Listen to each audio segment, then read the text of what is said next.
Alright, we are live on YouTube right now. Well, you got it over there? No. It takes a few minutes to set. Yeah, so It takes a few minutes. That's refreshing. Okay. Yep. Start.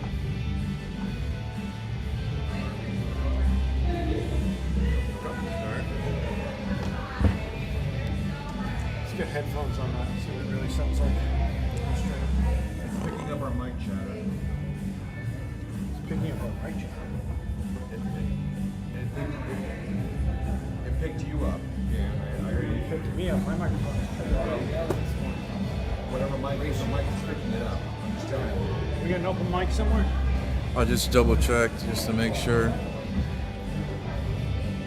Who's getting channel on as well as Can you hear anything now? Yeah, there's no mics. That was weird.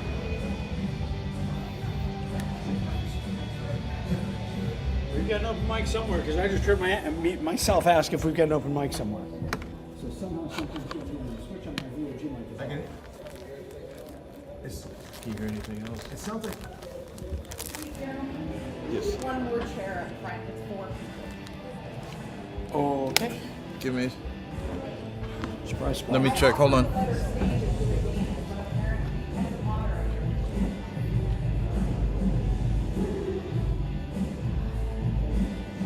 How?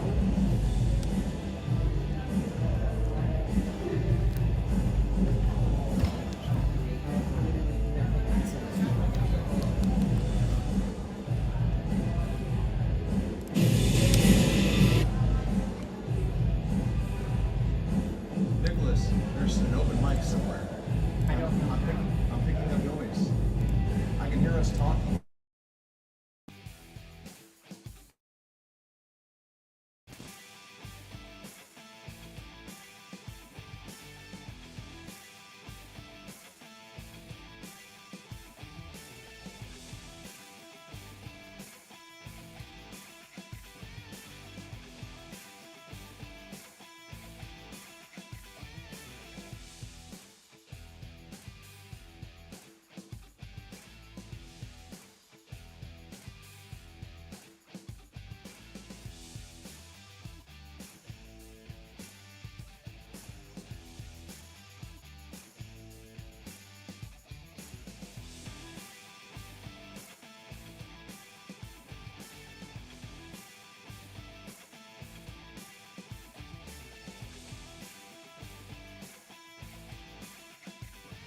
gentlemen, please take your seats. Our program is about to begin.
Good morning, everyone.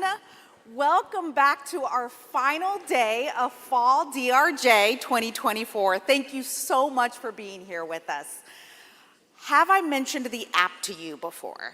Just want to remind you guys, our panel that's coming up will be asking questions throughout the session. So please remember to go ahead and pull out your phone, open up the app so that we can be interactive in this session. In order to ask questions, you're going to click on schedule. You're going to go to the specific keynote session in the app. You're going to scroll down to live Q&A, and right there you can ask questions throughout the session. Let me remind you again, please remember to fill out those session surveys at the bottom. We really appreciate your feedback and want to know how we can make this better for you. In addition, throughout the conference, I've spoken to a few of you about your stories and what you might present on. I want to remind you again, I am happy to help you develop a presentation. If you are interested in speaking, please reach out to me. I'd be really happy to help you develop that. Now to introduce our panel. Shayla Bond will be our moderator. She is the Vice President of Customer Experience for Infinite Blue. Her depth and breadth of experience working in the trenches alongside our industry professionals. I've worked with her personally. She does have a lot of knowledge to bring. We also have Dawn Turton, who has more than 25 years of business experience with expertise in our industry, and she currently serves as a Director of Business Resilience at Marriott International. I did want to ask if you were able to help me with my status at all, so we can talk later about that. We also have Maya Calabrese, who's a manager and a member of Fusion's customer success team. Did you know that prior to Fusion, Maya managed a global business continuity program for an investment management firm and holds her CBCP and PMP certifications? Because I did not know that. Congratulations. Yes. And finally, we have Dan Newton, who is a Senior Vice President with PNC Financial Services, responsible for the independent technology risk management governance activities within second line of defense. Dan has 21 years in the financial industry with more than 25 years of risk management and disaster recovery experience. Shayla, please bring your panel on up here. Oh. You're live.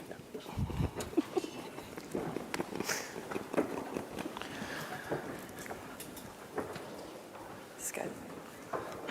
It's good. And sit. That's right. Exactly right. Good morning, everyone. Dawn, Maya, Dan, thanks so much for joining me for the coveted 8 a.m. Wednesday morning slot. Excited to be here talking organizational resilience with you guys.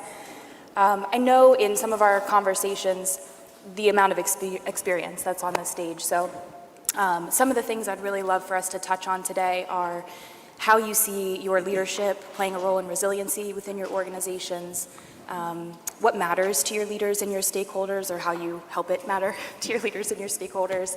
And then I think very importantly, what are some of the pitfalls that you guys have encountered, and how have you been able to avoid them? And I think that would be really helpful for this audience. As Melissa had mentioned, we're happy to have questions throughout, so if you want to ask something as it pertains to the conversation, please feel free to throw it in the app, and we can make this conversational. So, cool. Dan, I wanted to start with you. Can you give us, from your perspective, what you think some of the most important components of successfully ingraining organizational resilience are? Yeah, absolutely. So I think this is just, it's an agnostic moment that all of us go and deal with, and that is ensuring that we have senior leadership buy-in straight out of the gate. I mean, that's first and foremost the most important element that we have.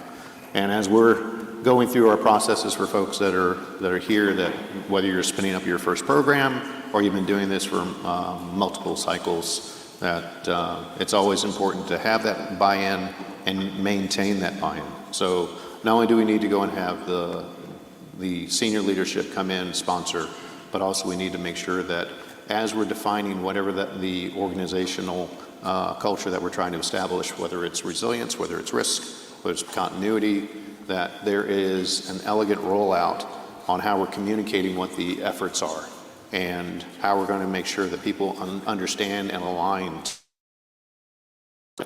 of the program that they're trying to establish. And then we want to make sure that it's something that we have the ability to train. We need to make sure people are aligned to what the work effort is, understand their involvement, and then make sure that's something that is continuing on a regular cadence. So it's one thing to go through the trials and tribulations and get that established, but what we see on a regular basis is it tends to start to falter. So if we're establishing a culture, which is larger than a project or a program, it's something that's going to be propagating across an entire organization. It's important that we're constantly communicating, constantly keeping people informed on what their involvement is, what the roadmap looks like to get to the particular state of resilience that we're looking for. Awesome, thanks, Dan. Dawn, I know you have a lot of lived experience with this particular point. How have you established leadership buy-in in the past? So with leadership buy-in, one of the things, well, first of all, I was putting together an entire program from the ground up, and that meant new processes, basically new protocols for crisis management, including the supporting technology. And that was going to be a huge investment for the company to make those changes. And so I had to sell the benefit of the new program to leadership, but I needed to do it in clear ways. And one of the things that I did in the business case that I was developing to get their buy-in, well, there was also conversations before this, but in the business case itself, I had to clearly articulate what the current pain points were. You know, what were the things that were a challenge? What were we not able to do or not able to do well in the current state? And so I'll give you a couple of examples of some of those pain points, and so that it's a little more tangible. One of the things was that we didn't have really strong communication protocols or a communication process or people identified to be doing that particular type of work during crisis. So what was happening during crisis is that people were swarming. And I don't mean swarming in a positive way. I mean swarming in a way that wasn't so efficient and effective during crisis. So there was duplication in communication, gaps in communication. And so we really needed new processes and roles and responsibilities clearly laid out so that we know who was communicating what and when. The second thing in the business case that I put in there was that without the supporting technology that we needed, we were not able to identify the sites, all the different physical sites and the locations for where we did business. For example, if you had a hurricane or a wildfire, what was going to be in the path of that hurricane? And then what was in the actual path of that hurricane? Didn't have that ability to forecast or even understand what was being impacted until later, which put us in a reactive mode. And so being able to lay that out for leadership so they understood, hey, these are our pain points. Here's where we're falling down. And with this new technology or technologies, and also the new processes, this is what's going to happen. This is how it's going to improve. From there, we were able to successfully deliver what we promised because they did buy in to what we were trying to do. But when you do something like that, when you get that initial buy-in, it's really important to deliver on the promises that you've made. And that means that not only did you get the initial buy-in, you also got the sustained buy-in because you gained their trust. One of the concepts that we had talked about a little bit was the idea of like, what's in it for me? How did you get them to understand what was in it for them? Well, that actually takes me back even to the first question that you asked. And it's something that is a theme for me probably throughout this morning. And that's for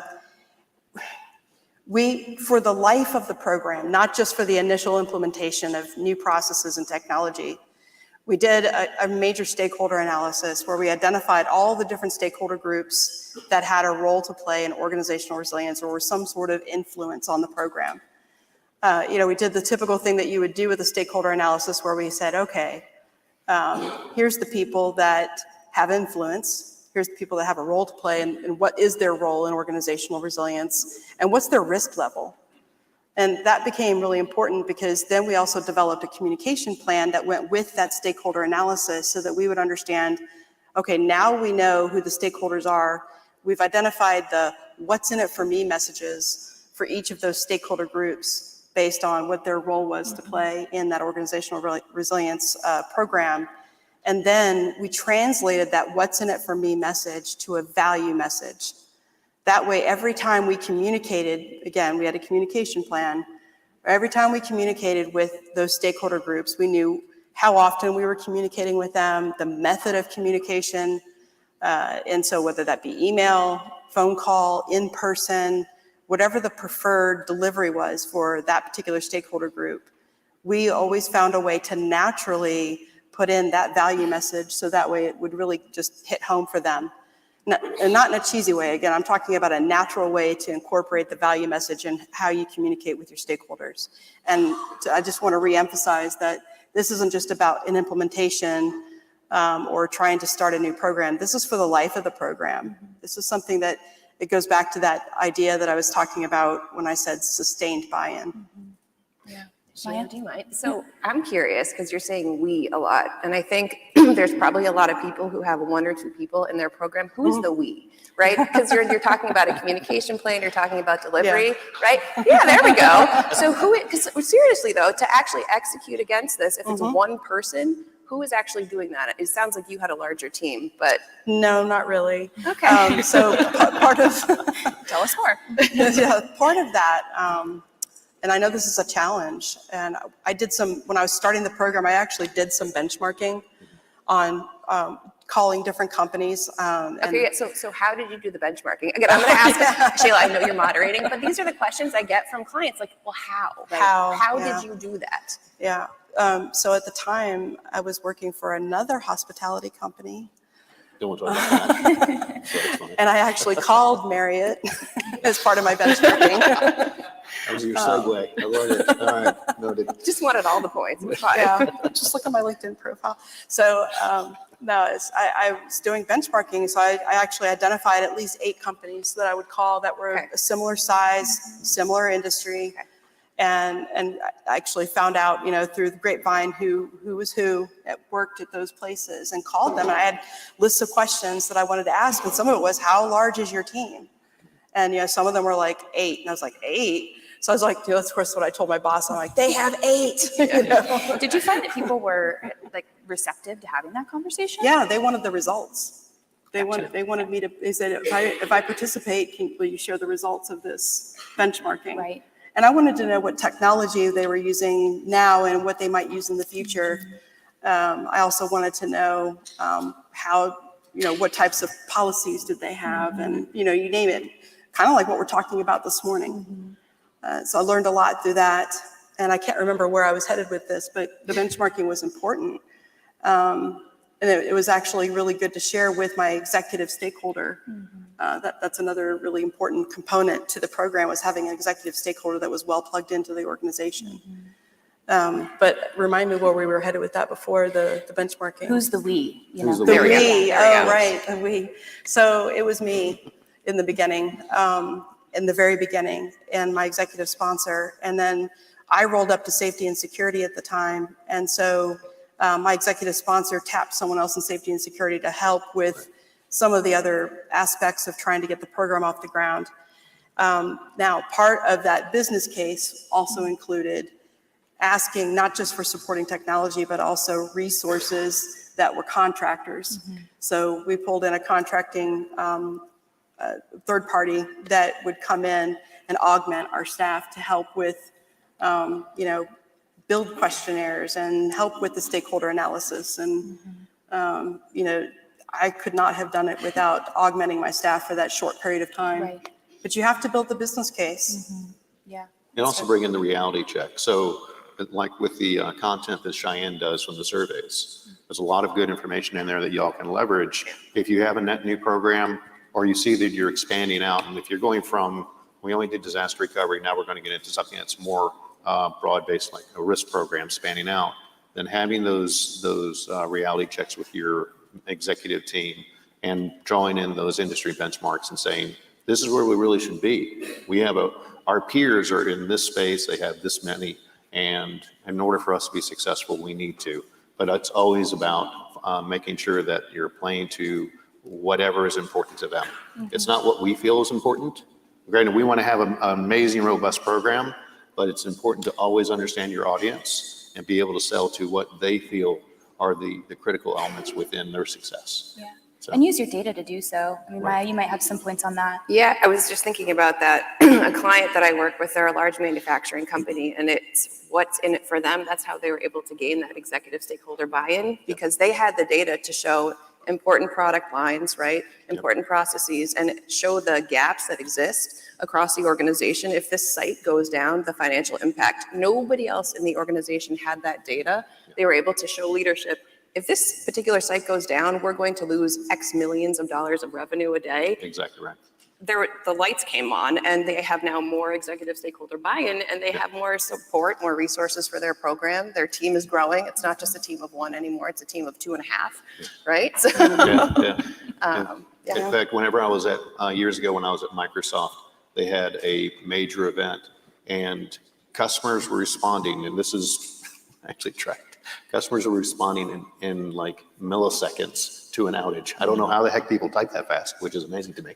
But AI, they're not actually typing. That's what it was. But this was a little bit further back. So, but what it did was it was a continual reminder to executive team that we need to be mindful of what the customers are experiencing. We need to be mindful of the brand, and we need to be out there and make sure that we're doing everything we can to minimize. Now, we're never going to go and have a risk go away. Risk is always going to exist, but at least we're doing everything we can to try to go and bring it down to a manageable level, and that the customers don't go and react so fast on Twitter and blow it up. So Yeah. So let's say you do your stakeholder analysis, you get to a point where everybody understands what's in it for them, you get the buy-in. To your earlier point, a sustained program, like what does good governance look like? How do you maintain that? Maya, do you want to kick us off there? Yeah, good governance is a good question. So we sort of started with the top-down, right? The top-down approach. You need your executive leadership buy-in. You need your leadership team to say, this is important and this is why. I also think when we hear governance, we hear policy, right? We're in resilience. We probably think about the policies, which are also important. You need something, whether it's paper or virtual, to say, here's what our policy is around resilience. But then you need that bottom up. You need that key stakeholder buy-in from the ground, right? Your people. So I'm looking at the screen. It's people, processes, and culture. If you don't have your people bought into what you're doing and why, ultimately, no matter what the program is, whether it's resilience or something else, the program will fall down, right? So some historical programs that I ran, you can get really tactical with how do you ingrain resilience in your culture from day one, right? So new hire onboarding. Again, these might seem like small activities, but is your resilience program or is any program a part of your new hire onboarding?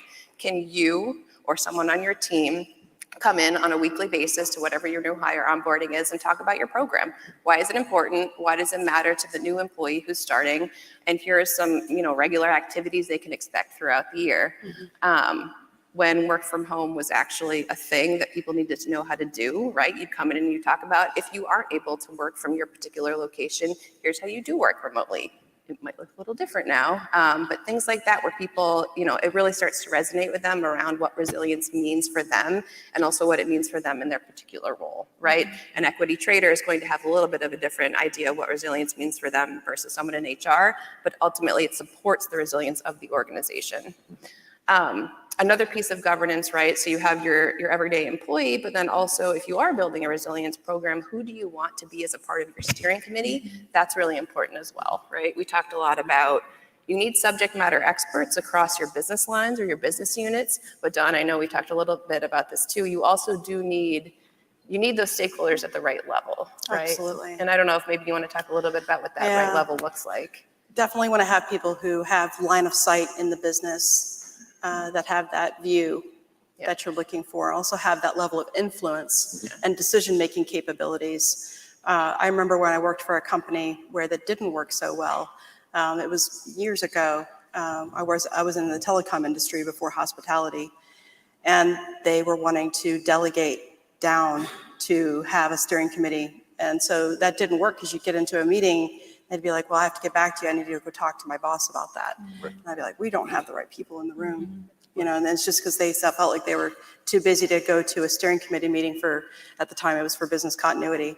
And that just did not work. But then I've seen in other places where it worked really well, where we had the people in the C-suite level on the steering committee. Yeah. Right. And people were able to make decisions. And also you're talking about that top-down piece. And that was important because then if they were committed, if there was strong leadership and commitment in that steering committee, and they understand the importance of it, they're going to push that down in their line of business. And if it's important to that particular leader, it's going to be important to their people too. Yeah.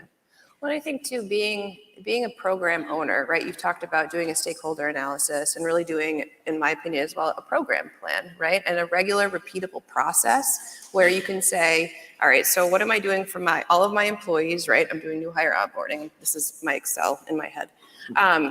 Who are my important business owners or business line support staff? How often are we meeting with them? What's the intent of these meetings, right? You're having your steering committees on a quarterly basis, call it. How often are you meeting with your executive leaders, right? What's the intent of those meetings? What are we trying to get out of these objectives? And then just making that a repeatable process and continuing the line of communication, because I think that's also where programs fall down, right? We all assume I'm going to throw a plan checklist, right? But we get our plans done and we kind of move on. People forget, right? People forget. So having a repeatable process and something that you can come back to on a regular basis to say, okay, business continuity steering committee, here's why we're meeting, here's why it's important to you, and continuing that throughout. Yeah, and adding to that, the training and awareness process. Yeah. So not just find one way and say, you know what, I have a cool newsletter, I'm going to send it out every month and people are going to love it. Who they reads may, those? But what we need to do is find different paths and different ways of communicating.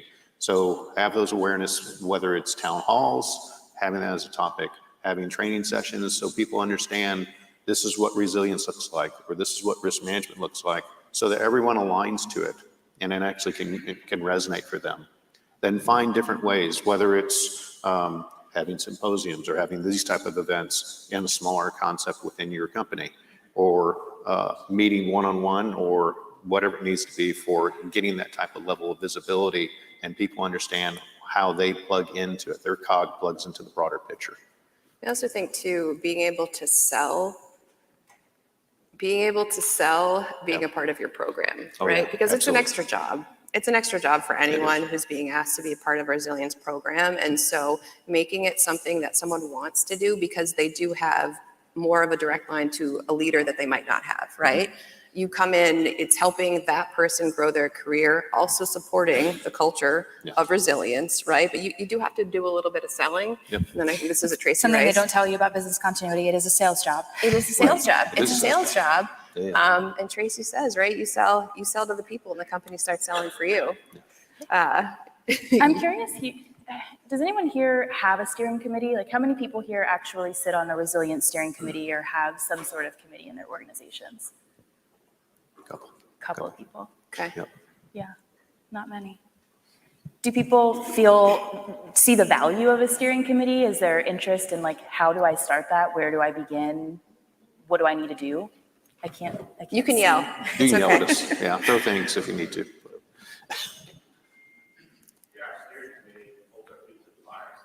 Yeah. Yeah.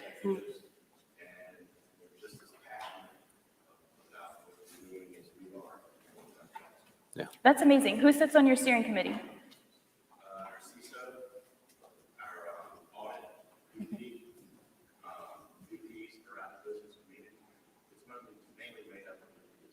Nice. That's fantastic. And whenever you create the steering committee, what's important is just not a matter of C-level folks coming together and hanging out for a bit. It's important that you establish the mission statement. It's important that you understand the cadence. It's understanding what they're trying to have oversight on, and then making sure that you're helping achieve that. And also, here are the guardrails, because a lot of times you can get into a steering committee and it'll devolve, or one individual may dominate. And what's important is making sure that there's equal representation and that people have a chance to go and talk about what's important to them so that everyone has a seat and a voice at the table. Dan, go ahead. I just wanted to also add that, and I mentioned this earlier, if you don't have governance yet as far as a steering committee, having at least an executive sponsor to start with. Oh, yeah. I feel like the executive sponsors, at least for me, for my different places where I've worked, has been critical for them to, first of all, talk about governance. Having someone at that level who has the connections in the organization, they're the ones that, especially if you're starting out and building a committee, they can make those introductions and then helping form what is the right level for decision making in that organization. They understand how the organization works and how decisions are made, and they can help with developing business cases and helping actually be the person to help present that business case with you. Yeah. And I just feel like that goes a long way for success in the program. I had my executive sponsor in previous life. He would swing by my office and go, "Come here." And I go, "Okay." So we follow down the hallway, and then we go into this room. It's full of executives.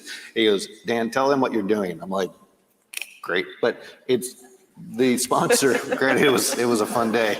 I did okay. I did gain sponsorship, but that's always positive out of it.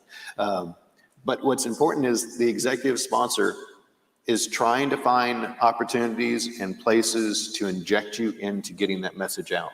So if they're truly bought in, you're going to have these opportunities and talk with them and say, where do you see there's a chance for me to come in and chat about this is the new initiative, or hey, by the way, we're elevating or we're maturing. And it's a huge benefit. If you have someone who's a sponsor, but you never talk to them and never see them, find another sponsor. Yeah. So.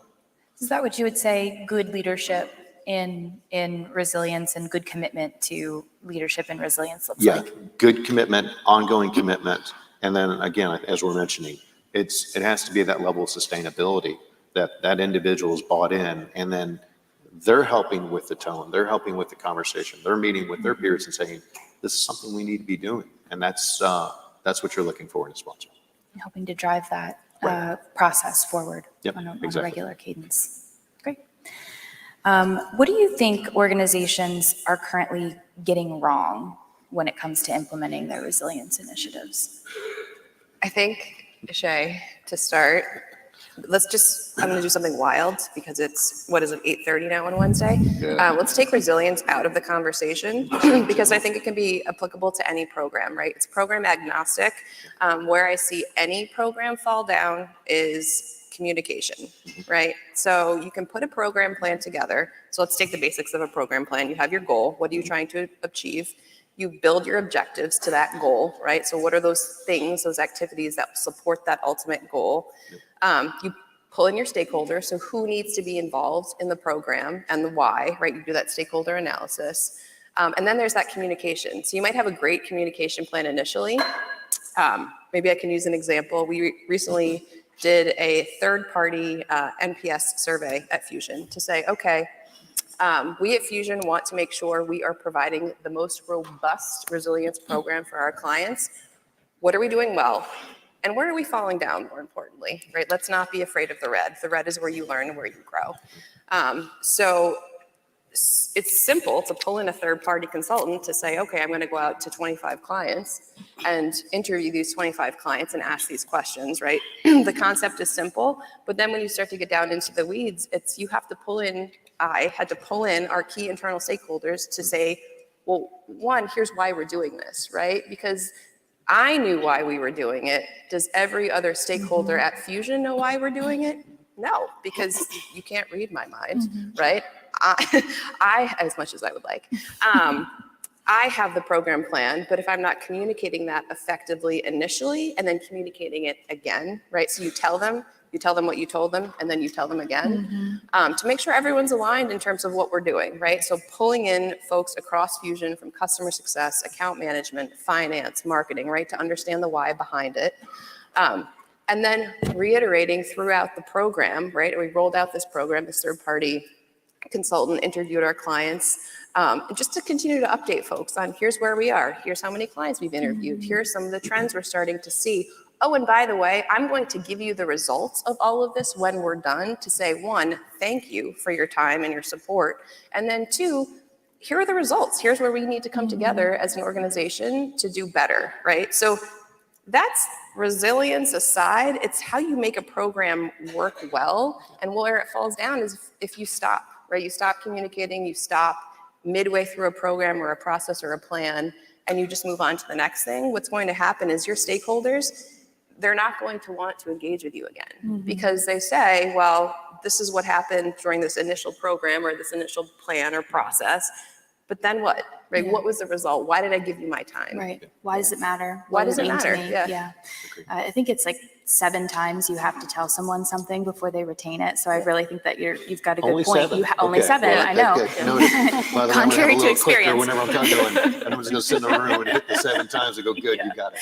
Yeah, so. But you have to keep it on their radar. And I think that right. that's what you're saying. You just have to keep it front and center. The other thing go ahead.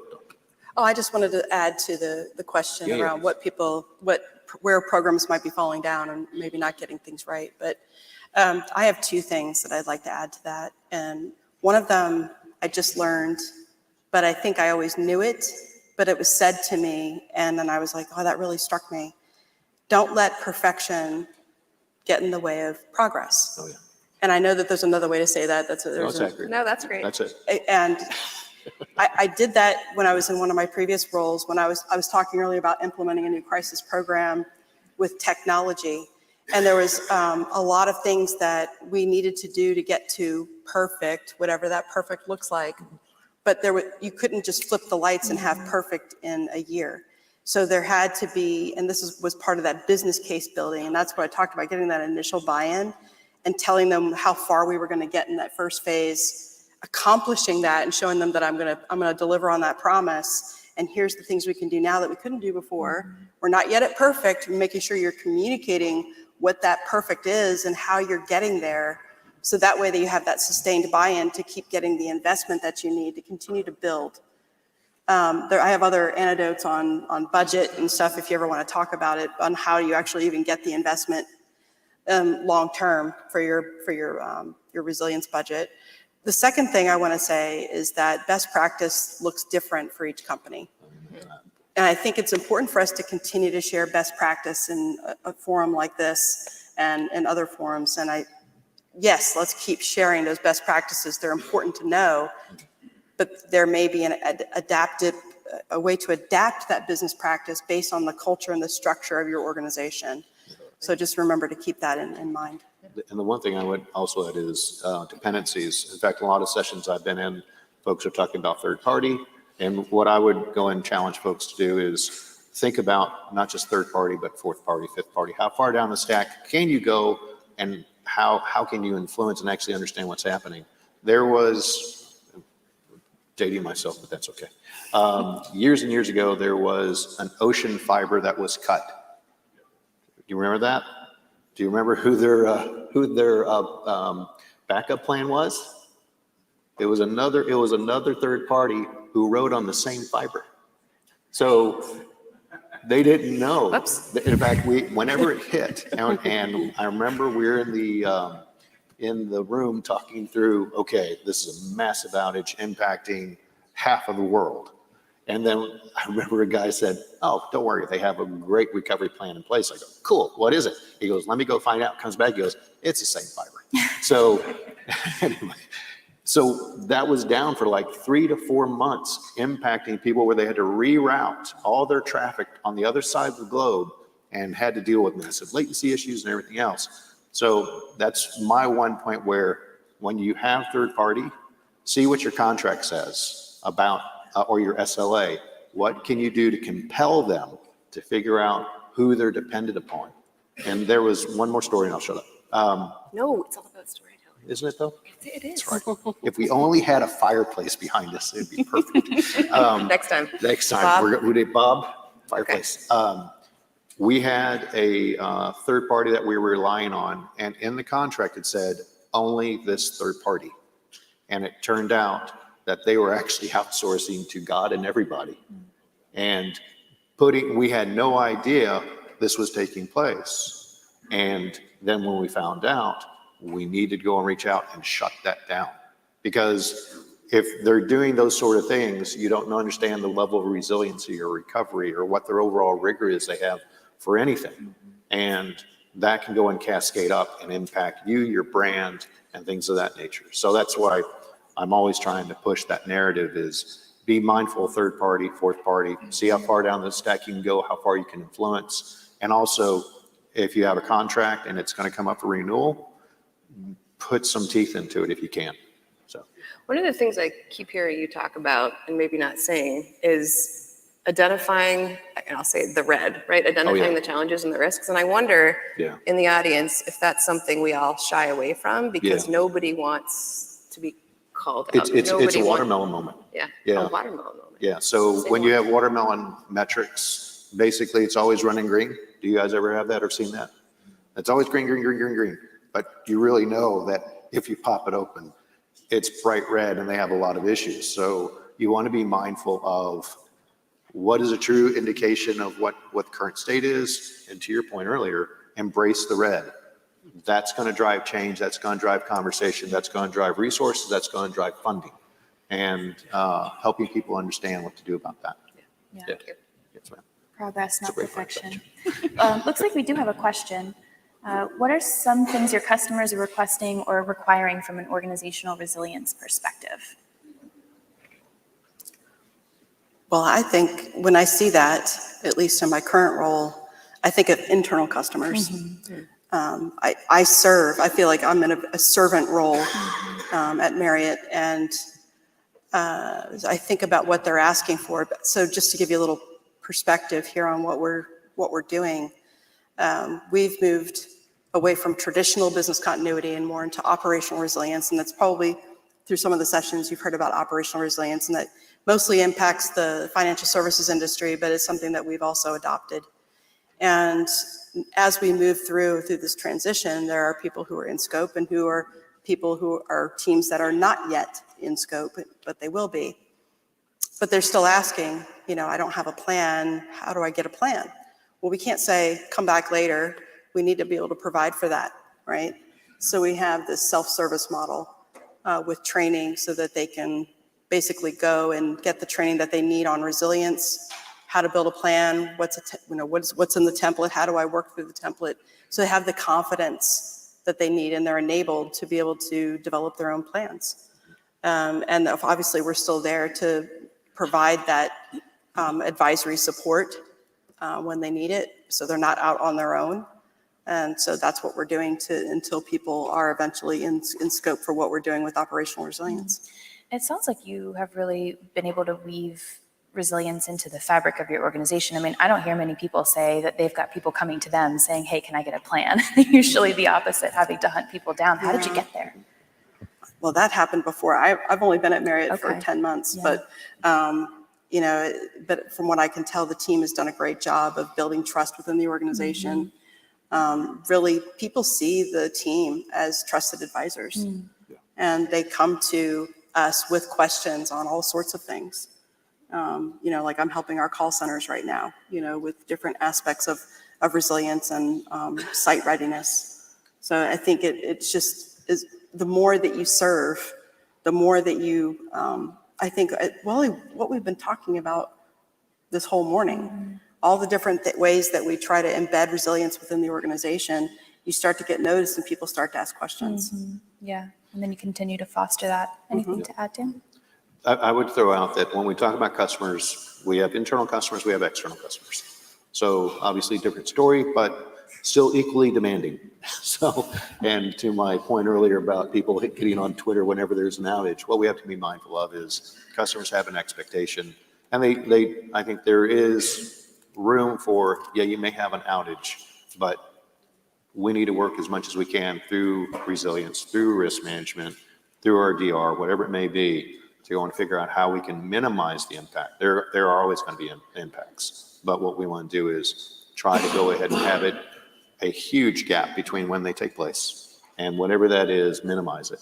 And that's the same for people internal that are relying on your services, that they're going to come back. Now, I will say this, folks internal, your internal customers they're happy to escalate. They don't have an issue, and they'll go straight to your management stack and go all the way up. And so that's going to be an immediate effect. But external, you have brand impact, you have the social media impact. So there's a lot of incentive all around to go and make sure that you're doing everything you can to make sure these folks are taken care of. Yeah. I think just to wrap that one up, you mentioned trust, right? And so thinking about what our customers are looking for from our external customers coming to us, they want that subject matter expertise, they want that advisory lens, but to build that trust, right? To at least for our customers to understand, we might not have all the answers, and typically we don't, right? Things are changing so quickly. Rules and regulations are different across industry verticals. We're doing our best, right, to keep up with the trends, to understand where our customers are and meet them where they are and also grow them. But that level of trust to say sometimes, and Shay, we were talking about this, I don't know, but I'll find out, right? Just so you can say, I don't know, I'm going to find out for you, and here's when I'll find out. Right. That is where the trust is built, and that's where you continue to build on that. That's my tagline half the time is, I don't know, but I know who to go to, and I'll find out for you, and then let me come back to you, right? Yeah, and follow through is important there. Follow through, communication and follow through. Yeah. Another question, great question. When working on achieving leadership buy-in and providing justification for BCM, do you find qualitative or quantitative metrics more useful? Ooh, that's a good one. I'd say a mix. Yeah, it's a mix. I mean, when I was talking earlier about getting leadership buy-in, my examples were qualitative. There was some quantitative aspects to, especially when you start talking about how many sites could be impacted by a hurricane and that we did or didn't know about before we had the supporting technology. But when it comes to dollars, because I know that's what people really want to know about, right? And maybe this is an opportunity where I can provide another example of a quantitative aspect of the getting leadership buy-in. The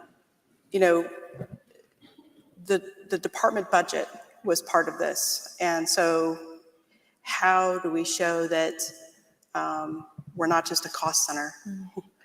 And so we came up and we actually socialized this and did a lot of work. And this is, again, where an executive sponsor is so helpful. My executive sponsor he used to be the chief accounting officer, and then he became the chief risk officer. So he had a lot of knowledge. And so again, having someone who's well connected and understands the business and how things work is so critical to the success. Helped me with putting together a way to bill back out our costs. to the business where we supported them. So that way we became 90% allocated. And so that really helped as part of the business case. That actually was in the business case. And that just made a huge difference on getting the buy-in from leadership. I would say on BCM I think it's a mix as well. I mean, qualitative tends to be a little bit more squishy, but still important. You're getting the feed of how people feel about whatever that may be. But with regard to the qualitative, what I would be mindful of is when you say, for instance, did they hit their RTOs? Or if you're looking at an operational environment and you're saying, how many times were you down? And what's important is not just identifying how often were you down, the length of time, and if repeat issues are popping up again. So draw in thematics within your metrics, regardless of what they are, and see if you can pinpoint where those concerns are that are attached to your BCM program. I love this next question. I think I could talk about this all day.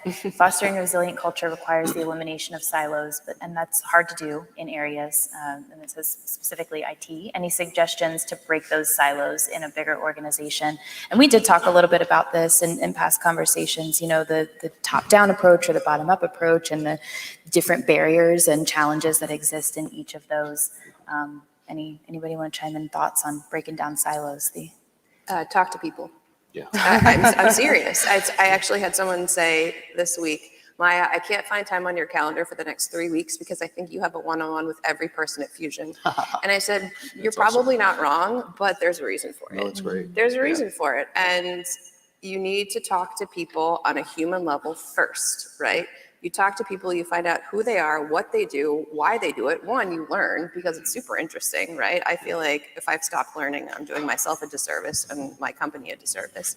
And then two, you build that level of trust. We talked about trust and communication. Talk to people. Spend 20 minutes with someone in a different area, find out what they do, why they do it. So then when you need them, they will be there for you. It's simple and, you know, there's no real secret to it. You just have to learn and talk to people. I think you have to come to the table collaboratively too, right? Especially in IT, people can be very protective. They can be very, very protective of their data and you know, their projects and their initiatives. And so being able to come to the table collaboratively and almost sell internally to your peers, right? Hey, this is why it would benefit us to work together. You've got this and I've got this and here's what that means and how it shows value at a higher level. Yeah, agreed. And making sure they understand your intentions, right? Because I think we have perceptions of what another person may or may not be trying to do, right? And, you know, going back to that third-party MPS initiative, right? Like, some people have perceptions of the why, and you just have to break down that barrier and say, here's why this is important for you and I, for the organization, and just continue to align on it. And then that level of trust is built and those silos get broken down. Completely agree. Yeah. You know, when I worked at it was a global company with like 300,000 employees. And I remember when we did that stakeholder analysis that we had, remember when I said that we evaluated the risk of each of the stakeholder groups. And, you know, Maya, you were talking about don't be afraid of the reds. And that's what happens with stakeholder analysis is that you get reds. And you can't ignore them. In fact, you should lean in and figure out how to break down silos because that's what was happening with some of the risk in the stakeholder groups is that one major group, they were a huge organization or, you know, department within our company. And they needed to be a big part of what we were doing with the crisis management organization or program. And I decided that one way to break down the silo, they wanted to just do their own thing, be in their own little silo, doing what they do during crisis. They didn't buy in, first of all. They didn't want to be part of this new crisis program and technology that we were putting into place. And they had some past history with some of the other groups that were involved in the new program. So I decided we're going to have a summit and we're going to do it in their town. Because they were mostly located in one particular city in the United States. And I brought in leaders from the other groups where there had been some friction in the past. And during the summer, we talked about pain points and challenges. We also talked about the vision of the new program and what the challenges would be, and really sharing ideas. And I think what really went a long way for this particular group was the fact that we were willing to listen, but not just listen, but incorporate their ideas into the program and even into the maturity of the program and how we were using the technology. And, you know, they were one of our biggest naysayers in the beginning. They ended up being one of our biggest cheerleaders in the end. That's awesome. And that's really because we did listen and incorporate their ideas along the way. So they really felt like they were part of the solution. They were being heard. Yeah. Yeah, Exactly. It's such a spectrum, trying to break down the silos, everything from, you know, to you bringing together a summit to Maya, you just saying like, hey guy, let's talk, you know, and anything in between. Do you think it's very dependent on size of the organization, the types of people that you're trying to work with? Like, what are those variable factors in your mind? Oh, I definitely think it's size of an organization. If you have a small organization, usually people have many hats, and it's hard for them to go into that silo mentality. So usually they're out and running around and interacting and having meetings and things like that. When you get into larger organizations, folks come in, they theoretically clock in, plop down in front of their desk, and I think that's where you see people just get ingrained, and you have to find those ways of popping them out of those environments and drawing them in and finding out what resonates with them, finding out what's important to them, and then constantly include, and as you mentioned, communicate all the time and try to make sure that they feel that they're being heard and that we understand whatever pain they're going through and that we're trying to address those type of concerns. I had I went over to India to interact with some groups, and because they were in India versus being at the mothership, that they felt they weren't being heard, and it was valid. So I actually took down all of the concerns that they had, and I met with the leadership team and said, here's what they're feeling. Here's what we need to do to try to make sure that they feel they're involved in the process. And it did make some changes. So I think we just need to listen. Yeah. And to your point, listen and bring the data. Yes. Right? Because you wrote, this was not Dan coming to say, here's what I think. No, this is what they were thinking. Yeah, This exactly is how right. they were feeling, thinking, and you were bringing that to leadership. Exactly right. In fact, they were, they didn't think it was going to happen. And then when it did, it was nice to go ahead and hear back from them and say, we actually do see a change. We actually do see that we're being part of the process more than we had in the past. So that was nice. Yeah. Yeah. All right, looks like we have another question here, ties into some of our final talking points. Another challenge of culture is remote work. Any suggestions on how to build culture if there isn't a true sense of team anymore? Yeah. Not as many water cooler talks. And I guess just to kind of tie into that, how do you foster this culture of resilience? You know, we've talked about leadership level, we've talked about peer-to-peer. How do you embed that into the culture, the fabric of the company, particularly when you're challenged with remote work? I think for just building culture, period. So I think everybody has a hybrid approach. So there's folks that are in the office every day, they love being there. And you have folks that are coming in on occasion, they dial in, and you have someone that's full on remote. I think what's important just to build the culture, not even talk about resiliency or any type of program, just find ways to socially connect. Like we have, in my organization, we have these morale events where folks will get on and they'll have their camera and they'll go to the kitchen, they'll cook stuff. And we'll all go and share recipes and things like this. And while it seems, well, it doesn't make any sense, but it actually is drawing in that connection and people feel that they're a part of a bigger process.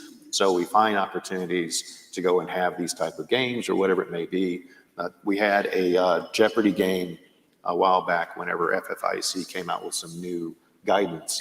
We made it into a Jeopardy game that everybody across the entire org could play online, in person, and it just kind of drew everybody in and they feel more a part of that process. How do we get a copy of the PNC cookbook, the employee cookbook? Oh, yeah, actually.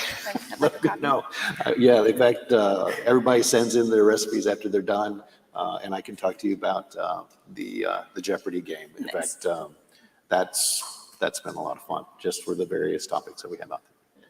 I think it's providing a variety of opportunities based on the tools available to you, right? Yep. So we have Slack at Fusion, right? Yeah. We have email. Yeah. We have Teams calls. We have a once a year in person, where we all come together to collaborate. And so it's offering an opportunity for everyone based on time, based on how they best, interact, right? Because some people don't actually want to go cook in front of a camera. Yeah. Some people love it, right? So it's figuring out what works for the organization and what works for the individual. Yeah, even if they're not cooking, at least they're there watching. Or we even had a pet day where everybody got to show their pets. Oh my God! I tell you what, everybody showed up. Were there any hamsters? There were not any hamsters. Okay. Okay, I'm I'll bring sorry. Mr. By the Sweets way, next time. I do want to know, I apologize. We don't want to have any bad feedback that the hamster group was not represented Okay. accordingly. All right. But Okay. I digress. Keep going. Yeah, I think one of the challenges is how do you make it organic? Like Yeah. culture needs to be organic. You can't force culture. Yeah. You don't have that, the in office is a bit more organic, so it feels when you're remote like maybe you're trying to force things. I don't know there's a perfect answer to how to build that culture remotely. I think it's definitely challenging. I've gotten used to being back in the office, and so to go back to being fully remote, I mean that hurts a little bit. I think in my mind. I don't know how you has anybody here had any success or any other ways to really organically support remote connectivity? virtual happy hour, anybody? Yeah, virtual happy hour is good. So that one works. Yeah, So, yeah. that's fun. Yeah, cool. Any other questions that anybody wanted to throw on? Feel free to throw them in. Any other thoughts, Maya, Dan, Dawn? No. Thanks for coming, everyone. Yes, thank you all. This is I was guessing 4, so kudos to you.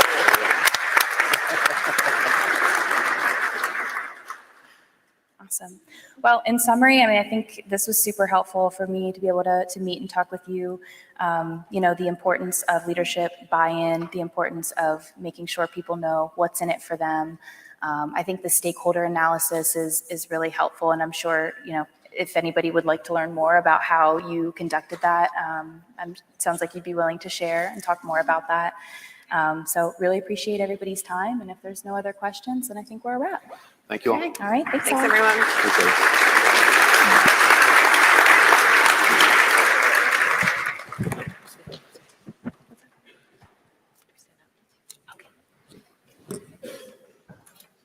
So much. Thank you. I hope you guys enjoyed that panel as much as I did. Some very good information there. A couple things before I let you guys head off to break, because I've had this question already and I want to make sure that you get the answer before the end. So I've had a few people ask me when the app will close, because that's how you're accessing your the conference data, thank you, and the PowerPoints and everything. So that app will close at the end of the conference, but all of that, the replays and the PowerPoints will be still available on the attendance hub, and you will be getting an email back today sending you a link to the attendance hub if you need that. All right, well, thank you very much for that panel. Like I said, it was very, very useful information. And then we are going to go ahead and break until 9:15. There's coffee right outside. Thank you so much.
Ladies and gentlemen, please take your seats. Our program will begin momentarily.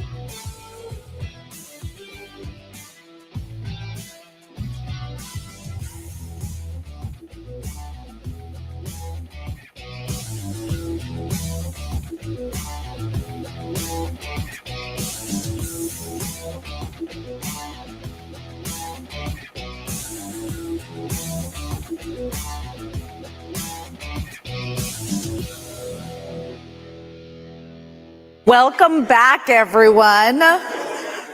Hopefully the caffeine is helping on this final day of learning.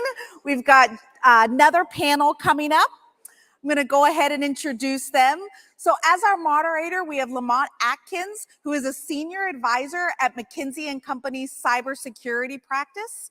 Prior to joining McKinsey, Lamont retired from the U.S. Air Force as the Director of Operations for Air Force's cyber headquarters, where he led Air Force offensive and defensive operations. We also have Darren McElroy, who is Chief of Cybersecurity for the Cybersecurity and Infrastructure Security Agency. His team is available to help critical infrastructure owners and operators improve their cybersecurity posture. We have Claire Legal, currently is Senior Vice President of Cybersecurity Products team at MasterCard. And in that role, she is responsible for the development of cybersecurity solutions to secure the MasterCard ecosystem. And finally, we have Alan Berry, who is the Regional Vice President and Chief Information Security Officer at Centene Corporation. He leads a team of professional security experts protecting a Fortune 25 healthcare company. Please help me welcome our panel. Thank you. I messed up your name again. I'm so sorry.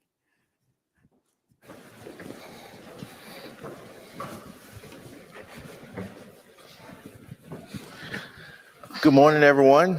My name is Lamont Atkins. Before we get started, I want to say a huge thank you to DRJ for putting together another great event over the past few days. I have the pleasure of being your moderator today. Excited about that for two reasons. The first is the topic. I think everyone here has an understanding and has probably felt the fact that cyber attacks are increasing both from a severity and a frequency standpoint, which makes the conversation of resiliency top of mind for a lot of executives. And second, and most importantly, to be on the stage with a great group of experts across multiple fields. So I think you'll get different perspectives as we talk about resiliency throughout the day. I wanted to get started and just kind of level set with the questions, and want to start with Alan. We can start with you if you like. So, sure. How should we think about cyber resiliency as we in this larger, more broader discussion on operational resiliency, and what does that intersection look like? Sure. So there's a big difference between the two, even though they're brothers from another mother or something like that. They're very related. The technology is likely going to be the same in your company or your shop. But when you think of operational resilience on the IT side, that spans everything from, hey, we've got an exec that deleted a file and they need it back, and you go into the backups and you go grab it for them, to, hey, the system X crapped its drawers and it needs to be rebuilt, and let's pull the backup. Those could be on site.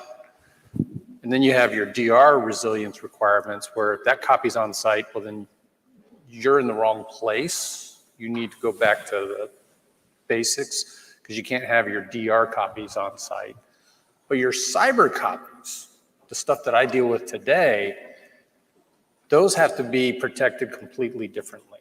because that's where you have an active adversary trying to do something to you, engaging you, finding those copies, trying to disrupt them, delete them, encrypt them, whatever they're trying to do. And so they have to have a completely different type of protection. And it's likely not the kind of protection that's going to afford you a quick recovery.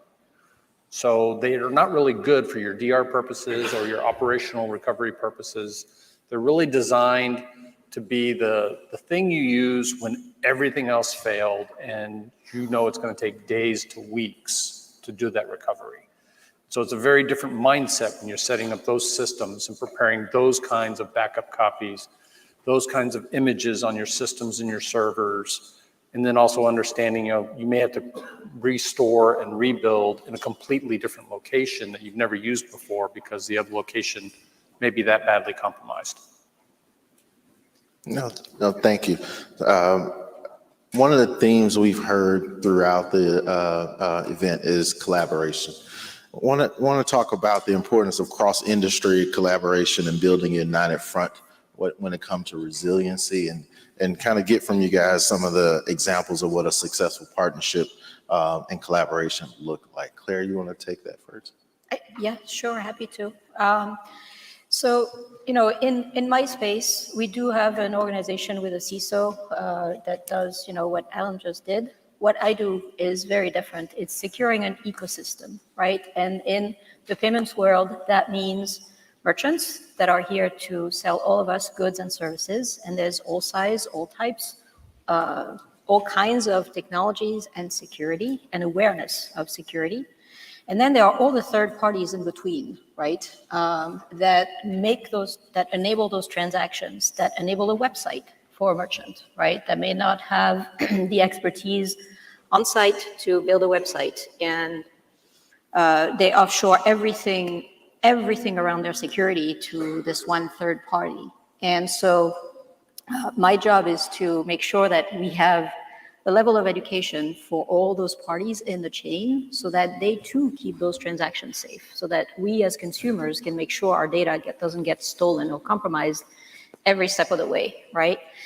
And as you can imagine, there's a lot of industries across all of that, a lot of types of merchants as well.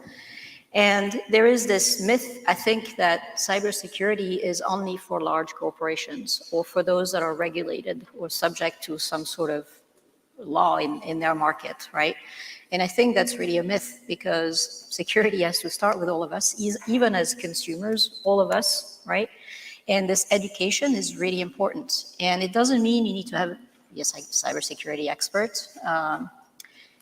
But it does mean that you need to make sure you do have common sense applied to you, right? So one of the examples that I use often is, how often in your daily life, whether you have an iPhone or an Android-based device, how quickly do you upgrade the operating system when your phone tells you that you need to do it, right? The more you wait, the more you are creating an opportunity for those criminals. And that's sort of the mindset that we all need to work with. Creating Fort Knox, you can try to do that too, and a lot of large corporations and financial organizations try to do that. But in the end, if we continue to make it so easy for criminals to attack all of us, to steal our data, they're going to continue to win, right? And so we need to make it a little harder. And it starts with taking those health hygiene practices, if you will, to even get into that mindset of, okay, if my phone is telling me I need to upgrade, I need to do it right now. If I may, I really like the use of the term ecosystem, right? You've got the MasterCard ecosystem, Centene ecosystem, but then in addition to that, you've got the financial services ecosystem and the healthcare industry and public health ecosystem. And I think that really gets to not only the need for internal and external third-party information sharing and collaboration, but that when it comes to things like the larger ecosystems, having things like the financial sector ISAC and the health ISAC and the information sharing and analysis centers that allow a lot of that collaboration, a better view of what you can see. For the critical infrastructure, we have the Joint Cyber Defense Collaborative and a number of efforts within the US government that try to kind of pull a lot of that together and better understand the common threats and vulnerabilities that we have and some of the risks that we see in terms of potential consequences. So I think treating it like that ecosystem and understanding that even though you may be focused on your organization's cybersecurity, you've got third-party dependencies, you've got software dependencies, you've got infrastructure provider dependencies, but also others can benefit from what you're seeing and what you're building. Alan, your thoughts from a healthcare perspective, what does good collaboration look like, and some of the examples of what we're doing in that industry? Well, all the industries have an ISAC, information sharing and analysis capability, consortium, whatever the C is for these days. The purpose of that is to do exactly that, to facilitate that sharing. It's not perfect. It's maybe not even great in a lot of cases, because the ISACs all have different levels of capability. If you look at the finance ISAC, that thing is well funded. Mm-hmm. People like MasterCard can afford to throw the dollars into there. But you go to a different subject matter ISAC, and they're not as well funded. They're not going to be as well resourced. They don't have the same level of capability. So they're good because it's a start, and you have to start somewhere.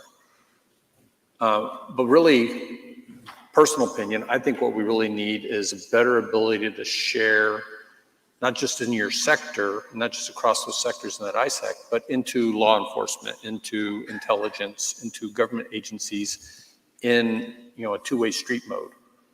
Right now, it's very much a one-way street. You hand information in, and somebody might say thank you. Probably not. And you never hear from them again. And then you might see a press release one day where some deputy U.S. attorney has just indicted somebody, and you go, oh, I know what that's from. And that's the first time you know that anything happened.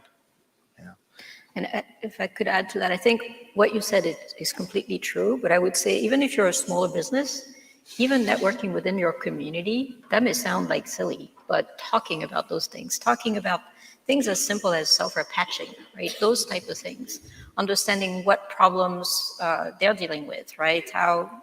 And trying to even have that information sharing at that level. I think for a cross collaboration to be successful, it has to be at all levels, right? From your community, your neighbors, even in your personal life, to all the way to those bigger corporations. That's a great point, actually, because the ISACs are very industry stovepiped. Yeah. But in your local area, you're going to find a group that has similar problems. And they may not be the exact problems, and they may not be in your industry, but they're like-minded individuals. And you need to cultivate that local group, because in that way, it's not bound to an industry. It's not bound to a certain set of problems. And you can get a lot of sharing in that local geographic area. On the topic of sharing information and collaboration, just wanted to have a discussion and kind of learn from you guys some of the best practices that you've seen, be it from a cyber resiliency or operational resiliency, from your different perspectives, right? I want to get your thoughts on what does best practices look like that you've seen that you would recommend if it's a takeaway that someone from the audience can go away with today? I mean, from my perspective, it's kind of important to understand not only your business and your organization, but also your kind of relative goals related to cybersecurity. So the way that we look at it is that you want to identify what your most critical IT-enabled business functions are. What are the things that you need to do as a business or an organization to survive and to thrive in the marketplace? Once you identify those and rank them, rack and stack them, then you start looking at it from the perspective of what are the people, information, technologies, and facilities that enable that business function. Doing the asset management, understanding what those things are, how you put controls around them, can be very difficult for a large organization, but is well worth the effort because that lays the foundation for everything else that you're going to do. If you're a smaller organization, it might be a little bit easier to do it. You might have a number of different resources available to you to assist if you don't have the subject matter experts. We have advisors spread throughout the country to help share information locally, build those coalitions, do cybersecurity assessments. But really, you want the cyber hygiene first and foremost, but then, the patching, the vulnerability management, the basics. But then once you're starting to look at where you want to go, in addition to identifying all of those things, you also want to understand what is my business's place in the world, right? Am I a large financial corporation? Well, maybe my security team is going to look like, or my security program is going to look like Manchester United, right? And you get your merchandise, your fields, your A team, B team, C team, all the way down. But maybe where you are in the world, resilience-wise, is you want to be more like a college team. What you don't want to be is the little kids out there kicking each other in the shins, getting the orange at halftime, and then kind of running back out and doing the same thing again. You want to have the ability to kind of learn the lessons and improve over time.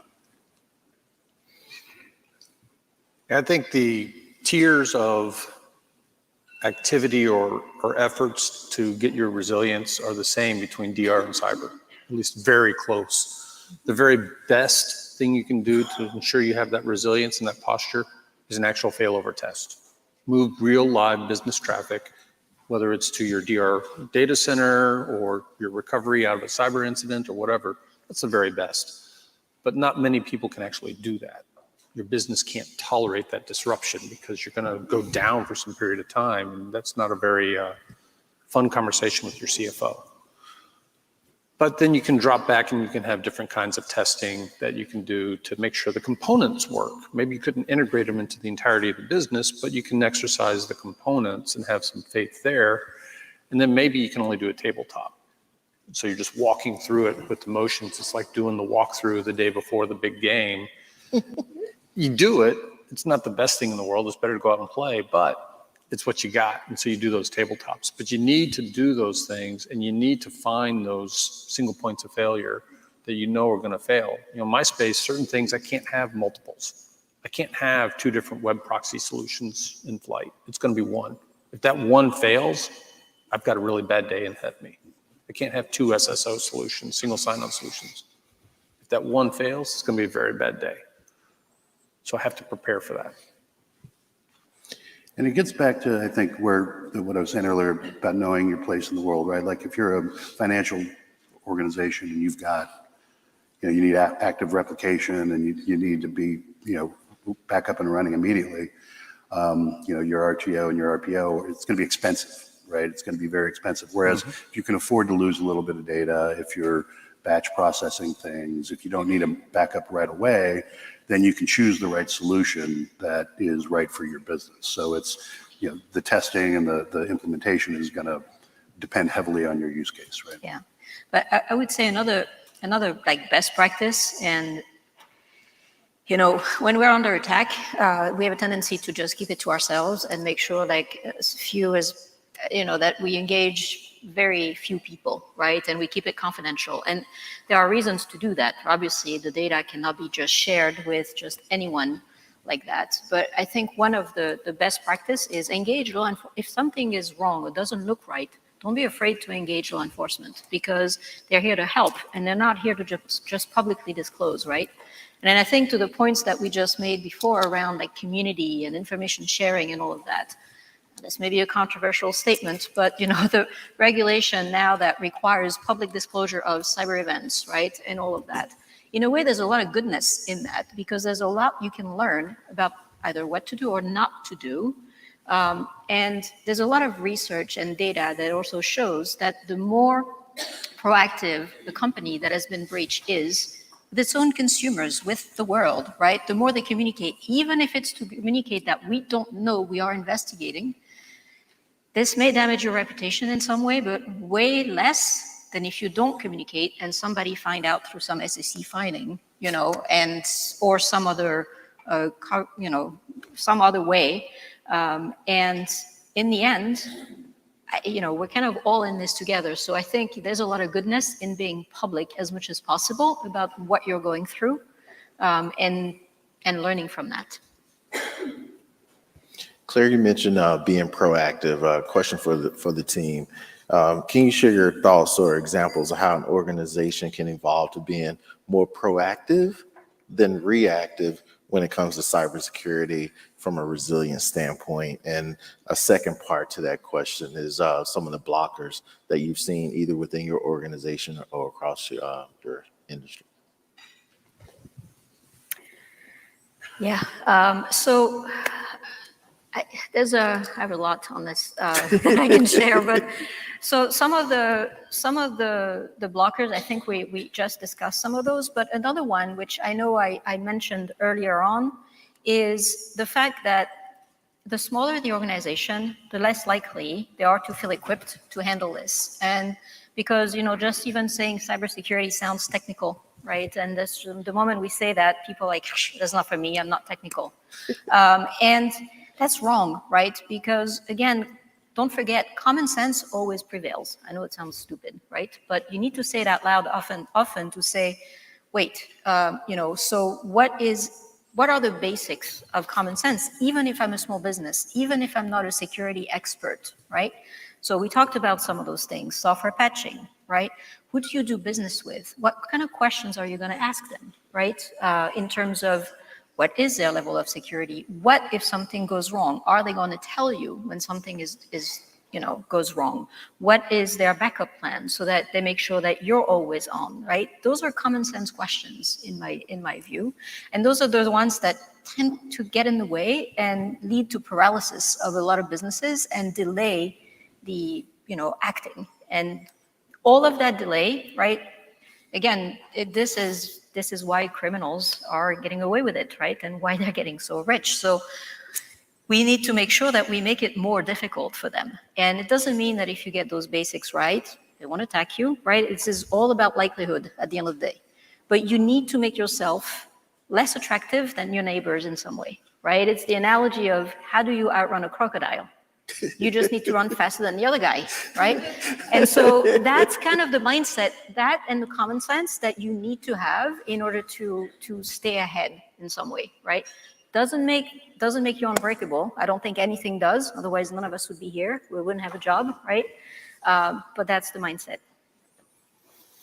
The proactive piece for me is, really fundamentally very similar. It's about understanding where you are in the world in terms of your cybersecurity posture. So being able to measure yourself, whether it's against a standard or a framework, but to take a comprehensive look at your program and understand where your weaknesses are. That's being proactive and then trying to make the case for plugging some of those gaps. We work with a lot of organizations that don't have cyber incident management plans, that don't have a vulnerability management process whereby they can actually patch the vulnerabilities. And just by taking that comprehensive look and being able to identify those shortcomings, it goes a long way towards actually being able to understand how to improve, right? We do vulnerability scanning at no cost as our agency.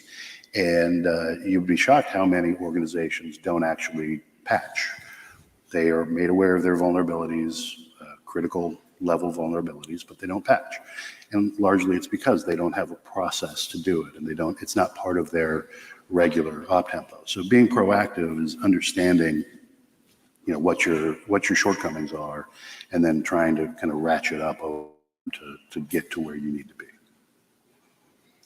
How, as you look at, being proactive, what are your guys' thoughts on the using risk-based metrics to kind of measure where you are, right? And being able to communicate that horizontally and vertically, right? And make sure that leadership, that the front office, make sure that the board kind of understand where you are from a cybersecurity standpoint as it relates to the risk in that environment to your organization. So we put a lot of focus on this. We're an insurance company at the end of the day, medical insurance, but insurance not all the same. We're run by actuaries. So it's very helpful for me to talk in their language, and they talk in loss exceedance curves and 1 in 10 odds and, Monte Carlo simulations. And so we built that same program out for cyber risk. Now you have to be careful because the numbers are, I call them squishy numbers, soft numbers. If I say that I'm going to reduce the risk by $3 million by doing this initiative, and it only cost me $200,000 to do it, that sounds like a really good trade. But I didn't actually recover $2.8 million and hand it back to the company. It's an opportunity risk. So you have to be careful when you talk about this, but there is value in it. There's value in being able to understand exactly what am I going to get out of this. My mic just dropped. Sounded like it to me. There's value out of these metrics. There's value being able to prioritize your efforts and say, hey, I think effort A is more important than effort B because it has a greater return on value for reducing the total risk to the company. Rick Howard is a pretty well-known person in our space, and he put out a book last year called First Principle. And in there, the basic idea is, in his theory, he says, your first principle in cybersecurity is reduce the material risk to your company. Everything must reduce the material risk to your company. I'm a big believer in that. And that's what I really have to focus on. And having a quantified risk program gives me a way to measure it, even if it's kind of a second-degree separation measurement. I think a lot of times in cybersecurity in particular, it's kind of looked at as a silo and not an integrated business function. That's changing a lot. But it gets back to the mentality, Claire, that you were talking about, which is, that, oh, it's cyber, it's technical, I'm going to put the blinders on. It's a business issue, and the fundamentally, success in the space is talking about how cybersecurity impacts the risk to the organization, and that's why it's important to kind of tie it back to what are the most critical functions that I need to be looking at, because then you can translate that risk into actual impact that the C-suite cares about. Yeah, and we so in my world, this is all about financial data, right? For all of us that needs to be protected. And when we look at, we obviously do vulnerability scanning as well. But one of the things that we have focused on in the last 4.5 years is not just vulnerability scanning for the entire enterprise, which is what these two gentlemen have talked about. It's also trying to make it relevant for the payment fraud space, right? Because when you look, I'll use another analogy because that's the way my brain works. So, that to me, that vulnerability scanning, it's scanning your entire house and the yard around the house and all of that, and telling you everything that's wrong and that you need to fix with your house, right? And obviously the points of entries for criminals are going to be the ones that it's going to tell you to fix first, right? But when you look at the payment fraud data, I think about where are the jewels in the house, right? As opposed to just all those vulnerabilities, and trying to find those vulnerabilities that are going to correlate more to that. Because in my world, we don't work with information security teams as much as we work with fraud teams. And that may sound weird, but security and fraud teams organizationally are part of completely different divisions in organizations, especially in financial institutions. And eventually they roll up to the same CEO, but they're completely separate. That means that their KPIs, their incentives, their objectives, everything is separate and independent. So you could have situations where you have and even within the fraud team, you can have segregation between the type of payments, right? So if it's cards versus accounts versus something else, those could also be different teams that also don't roll up into the same division. So they are completely siloed. And so part of the work that we are doing is trying to break down those silos, and doing that by educating them with these really targeted education on how do you read this vulnerability scan for you as a fraud professional, as opposed to as an InfoSec professional or as a third-party risk manager professional, right? And trying to make that accessible to those different audiences. You mentioned third-party risk, right? We've seen a huge increase in attack on third parties, and we've seen the impact across the ecosystem based on those attacks. I want to get your thoughts on the importance of third-party risk management as we kind of talk about this unified response And how would you kind of rank the importance of third-party risk management when you think about security and risk? So to me, if you're lucky enough to have a third-party risk management team and or an InfoSec team, because not all businesses do, use them. Use them across. Like my example I just gave you on a financial institution, you know, the first line we get from fraud team is, well, that's cybersecurity. I'm like, yeah, and okay, but you do have people who have that expertise who can help you within your organization, right? So break down those silos. And so TPRM is extremely important. You know, if you're looking at a merchant risk, again, all of us use merchants, right, to buy goods and services. And you need to be able to understand what is making that merchant, what is allowing that merchant to sell you goods and services, right? What is their infrastructure? That's third-party risk, that's nth-party risk. And we all have a collective duty in educating them as well in some way on those risks, right? So, you know, that I don't see those events, unfortunately, going away because we're in this hyper-connected world.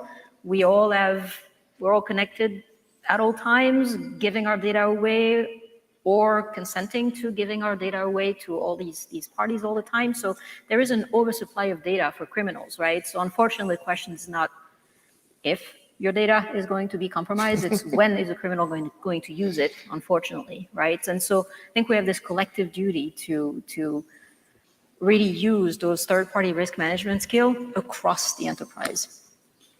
I think it's a real nexus point too between your classic cybersecurity team and your business continuity team. Mm-hmm. Because you don't really know what a critical third party is until business continuity gets through their process and can identify it and say, this would hurt. If this goes down, this would hurt bad.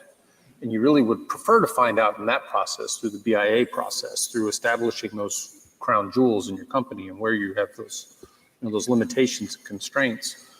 You don't want to find out in Change Health's environment where all of a sudden the entire US realized that this one company was a linchpin for almost the entire health ecosystem in the US. Mm-hmm. And it wasn't just about paying people, because we found quick ways to pay our providers, but they couldn't get the claim to us to get paid, because that also went through Change Health. So it was a really bad moment to find out how reliant you are on that one company. And if it had been done perfectly in advance, you would identify that and you would have an alternate method, and you would have your providers, in our case, with an alternate method, and you would have all of those built out so that you had a plan, a business continuity plan that you could enact quickly while your technical teams fixed whatever the problem was. But yeah, I like the idea of leverage because it's, you know, it might be your business continuity team, it might be your lawyers, it might be, you know, there's a number of different ways that you can get at it. I think one of the challenges with third-party risk is not only how pervasive it is with, you know, software dependencies and different supply chains and cloud and, you know, all of those things, but also for a smaller organization, you may not be able to, you know, obligate third parties in the ways that larger organizations would. Either it's going to be too expensive to have access to whatever data you need access to, or it's going to be too, maybe not even possible to obligate your ISP to come within 24 hours. It may not be possible to have two external connections to your data center, right? So that's the real challenge, I think, for a lot of organizations is that, you know, you can, there's only a certain amount that you can control. I believe one of the most critical and important resources when we talk about resiliency and cybersecurity is the human, right? And the culture within an organization. Two-part question for you. How would you address the human element in cybersecurity? And what are some of the cultural shifts you think we need across organizations writ large and industries to improve both cybersecurity and resiliency? Well, you got to start with training and awareness. Your teams have to at least understand what's going on and what is a threat and what does it look like. That sounds really easy. It's actually extremely difficult because I know everybody in here, at least if you work for a decent sized company, you also take compliance training and fraud training and HR training and DE&I training and 20 other things. And after a while, you just click, get to the test. Please hurry up. Can I play this video and do something else? So you have to find ways to keep people engaged and have it meaningful. In my community, there's also a big pushback on phishing training. I'm a big believer in the phishing training, but we don't punish people if they are doing poorly. And that's where you tend to cross a line if you're not careful. When you start firing people because they clicked on an email, maybe you went a little too far. But if you don't teach them what that looks like, there's still tons of data that says the vast majority of attacks started with a phishing email. Maybe not on your company, but on your employee's home account. And they clicked there, and then there they got the credentials harvested, and then the attacker came after you. So you don't see it as a phishing email. But when you peel it back, it started with a phishing email. So you have to have that training and awareness program. You have to teach your employees, and you have to keep them up to date on what is actually happening in this space from a threat perspective. Because the attackers pivot all the time. They weaponize way faster than we can change our defenses. So you have to have that ability to pivot and to give the employee base that new information on what's happening. And just a shameless plug for Cybersecurity Awareness Month, which is coming up in October. I think I do like Cybersecurity Awareness Month, even though every month is Cybersecurity Awareness Month to me, but it gives kind of a focus and another opportunity to share awareness of cybersecurity that's not a click through, as you said. But the other side of it too is that I do think as an industry, we need to kind of modernize some of our language around how we teach and talk about cybersecurity. How many times have you heard not to write your password down? Well, that's excellent advice. You should use a password manager. But if you are, at home and you have a personal account and you're just, Bob the Builder or whatever, and you have a password in a notebook somewhere, what are the chances that a nation state actor is going to, go after that password? It's probably pretty low. Keep it in a locked drawer. So I think sometimes we overcomplicate the mass message to consumers and make it a little bit more difficult than it needs to be. The other part of the training and awareness piece is the employee training, so that your vulnerabilities aren't the result of a misconfiguration, right? That you're training your employees on how to actually harden the network and put together a relatively hardened OS. Unfortunately, we're in a position where we have to proactively harden things as opposed to them being secure by default, which is a big push for us. But really trying to make the user experience a lot more streamlined, a lot easier out of the box, but also, making sure that folks understand this is not a technology issue as much as it's a human behavior issue, and people should kind of focus on it that way, from my perspective.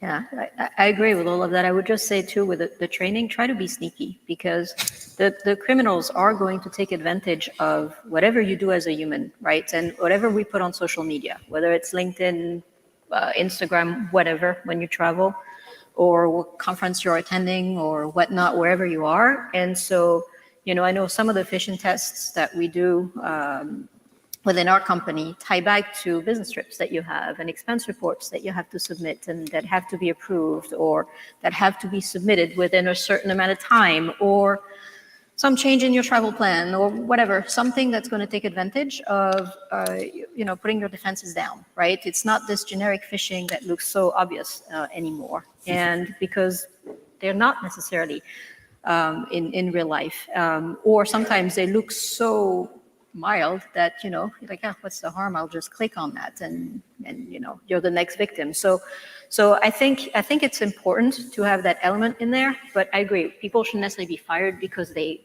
clicked on a link, but they need to be educated. That's an opportunity to continuously do more and more training. And in our company, we have I think if you click, I think it's 3 times. You have some other education that you need to, that you have to complete. And it's making that training accessible as well, right? Trying to use non-technical terms, because not everybody is going to like those terms, right? But just to, again, build that mindset, right? At the end of the day, that's really about changing habits for all of us so that you can carry that in your personal life and educate your own friends and families as well in the process. A good education program and kind of getting that mindset is all about the culture of an organization, right? What have you seen or done that's been effective to kind of migrate to a security-minded culture, a more security-minded organization, especially in today's environment? So I've seen hundreds of organizations from the inside, and I will tell you that one of the things that is very effective is to try to leverage the culture that already exists. So for example, if you're dealing with a manufacturer, right? The first thing you're going to hear going into that facility is safety, safety, safety, right? This is the way out. This is where the hard hats are, eye wash stations, all of that stuff. So if you leverage that culture of safety and make cybersecurity about safety, or at least pivot from there, right? Because you're talking about the industrial control systems, you're talking about not being able to pivot through the network. So now you're talking about safety. Same thing with healthcare organizations, privacy, privacy, privacy, right? It's leveraging the privacy culture and making sure that folks can identify the culture with cybersecurity. That works a lot in a lot of organizations because it already exists and because everybody kind of understands it. I think that culture also has to come straight from your very top. Yeah. If it's not embodied by your senior leadership, starting with your CEO, then the rank and file will just say, well, they don't really care. So I'm not going to really bother with this. I'm going to click through it, get it done, get the checkbox, move on. So a couple weeks ago, I did a video interview with my CEO. It's going to be published next week internally to our employees to talk about phishing. She found a phishing email. She was the only person that reported it. It went to almost 100 people, and only my CEO reported it to me. And it was a real phishing attack. And so we were able to go clean it out and protect the rest of the company. But if she hadn't reported it, it could have sat latent in somebody's box until somebody else did click on it. So it has to start at the very top. And because she embodies it and she buys in, then the rest of the company will tend to follow suit. We got a question from the audience. Let me read this. So how do you plan your tests, which can cover both cyber and operational resiliency? Also, what is your opinion about getting the test conducted by a third party? I'll tell you, there's two kinds of tests that you're probably talking about here. There's your tabletop tests, where they're walkthroughs. That should always be facilitated by a third party. If you can make that happen, do that, because then you have an external view, an external opinion. It's going to automatically carry a little more weight. I had Mandiant come in and do this test, or I had Strauss Freeberg come in and execute this tabletop. That always carries a little more weight. It's like the old adage, nobody got fired for getting an opinion from the Big Four. So do that. It's not that hard, it costs a little money, but conducting the technical test is a lot more difficult. That third party likely cannot conduct that technical test at the same level that your own team can. They could maybe oversee it and audit it, but they probably can't be in charge and conduct it because of the uniquenesses of your systems and your environment. So there you probably have to go with an in-house capability with maybe a third party on that audit side, watching it, making sure what you're doing is valid. From our side, we use the cyber resilience review from the tabletop angle. It's based on the resilience management model. It's focused on those people, information technology, and facilities that enable the critical functions. So first we identify the critical function, and then we walk through this kind of assessment, essentially, that takes into account all of the things that would make an organization resilient. And from there, they can build out kind of their plans on what we need to add. We can do workshops and exercises and things like that. But it really helps them not only focus in on maturity and resilience so that they can not only improve, but repeatedly improve over time, perform consistently over time, understand what they can expect out of their performance, that sort of thing. Yeah, just a shameless plug for what he's talking about. Small, medium companies that don't have a large team, CISA will provide this capability to you. They've seen it in hundreds and thousands of organizations. They have all the comparables across all of that. And they'll give you that report and that opinion afterwards. And that carries a lot of weight with your board, with your management, with regulators. So if you don't have a big team internally, talk to this guy. Yeah. Another exercise which is less talked about, and in our world we call it threat casting. I don't know if anyone has heard of that, but essentially you look at, you know, the technology developments that are taking place. So it could be something as almost out there as quantum technology, for example, right? And you think about how do those technological development, or AI, right? It's been a buzzword for the last 5 years or so. But so, you know, you think about, or generative AI, I should say, but think about those techs, right? Those technology, and think about what could they mean for your business, right? In terms of disruption, in terms of just evolution, right? Those type of things. And so it's a way to be able to get in a room with, think of who is in the room as a fusion center as well, right? Where you have all types, so not just security folks or IT folks, but also business people and people that are in the fields, right? To really have this mix of experience around the table and to think about those, how these technologies impact your business. And then from that exercise, you can identify what are the flags that would make those threats real, right? What is it that you need to look for? And in some way, if those flags become reality, that should drive your disaster recovery plan, your business continuity plan, right? That helps you prepare for those future threats that maybe just an idea right now, but maybe it's not so crazy when those flags that you've identified in those sessions become real. I would like to ask an unofficial poll for the audience. Can I see a show of hands if your organization has done a tabletop exercise from a cybersecurity perspective, say lasting the 12 to 18 months? Okay, large percentage. Pretty good. Yeah. This light is killing me, but I did see like more than half. That's great. Let's shift. We talked about regulatory requirements earlier. We're seeing an increase in reg requirements from a compliance standpoint. How do you think the evolving regulatory landscape will impact cybersecurity and the organization's strategy? And any thoughts on how an organization can posture, right, to make sure that they're, one, meeting these compliance requirements, and then two, not become just a compliance organization, but continue to be able to address the risk specific to their organization? I think Claire actually hit on this earlier. In a lot of ways, these new regulations, the SEC regulations, the impending rules out of CISA, they're going to free the cybersecurity team up, because the lawyers and the executives and management and the board wanted to put it all in a box and keep it as quiet as possible for valid reasons. But those often overrode everything else, and going to get help and engaging the FBI and engaging the proper entities to give you that assistance. So some of these rules will actually free up people like me to be able to talk about this a little more freely, to get that help from other agencies and other entities. So that's good. And I don't have any real problem with the rules.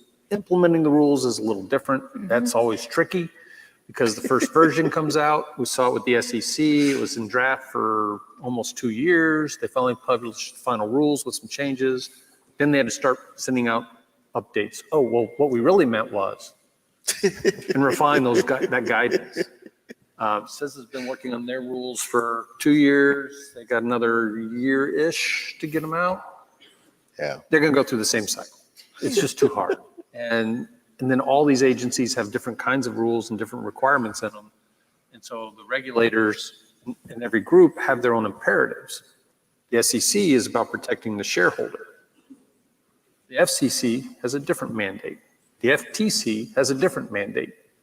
And these three agencies are all trying to apply rules over the top of companies, and they're just not the same. And then in the healthcare space, we've had HIPAA for years, and it has its own mandate. So there's not a lot of synergy here. So that's going to be tricky. But I think overall it's a net positive. Yeah, The part that scares me with it is the criminal liability that we've seen in some of the cases for CISOs especially, right? So I agree with everything you said.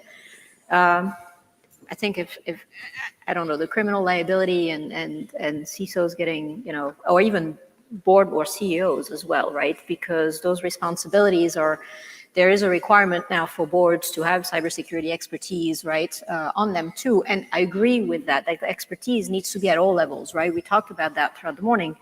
The moment this becomes criminal, unless you're actually a criminal enterprise or there's true, I think there's a fine line there, and that becomes tricky for somebody to want to be a CISO or to want to be a cybersecurity expert in a board, right? And so I think that's going to have to be balanced, and we're just at the beginning of those types of legislation. So live and learn, right? Hopefully, future versions will make that a little clearer. Thankfully, we're still in the rulemaking, so I can't comment about the rule. What I will say is that we've done thousands of assessments. I've done hundreds myself, and what I will say is that regulations are always kind of described as a floor, not a ceiling. But some industries treat it as the kind of minimum that they're going to do. And there are other industries, financial, healthcare, that go above and beyond what's required. That's more of the posture that look at any kind of regulation that applies to them. Because what we do see is a very clear line of performance with entities that are regulated versus entities that are not. The very basic line, it's not not the best program in the world, but you can see a very clear line, regulated versus unregulated. I want to go back to your comment about the liability, right? And question, I think, Alan, for you there. What are your thoughts, if you could share with your peer group, right, when we start thinking about the responsibilities and the liability at the foot of a CISO today? Well, in many ways, it elevated the position to the same kind of introspection the CFO gets. So Sarbanes-Oxley set forth a whole series of rules and laws and punishments for a CFO, and that they had to comply with a whole bunch of new areas that they didn't previously do before SOX came about. We don't have a law. We have agencies establishing rules, but there's not the force of law behind it. But there's a lot of the same intent and a lot of the same energy. And so a CISO has to make sure that they're a named officer in the company. They have to make sure they're on the directors and officers insurance policy. I would say be on there by position, not just by being an officer, because that's too squishy. Make sure the position is listed in your D&O. Make sure you have access to legal counsel that's not the same as your company. That sounds crazy, but this is exactly how it needs to work. If you talk to Tim Brown at SolarWinds, SolarWinds has been hugely supportive of Tim and his journey here.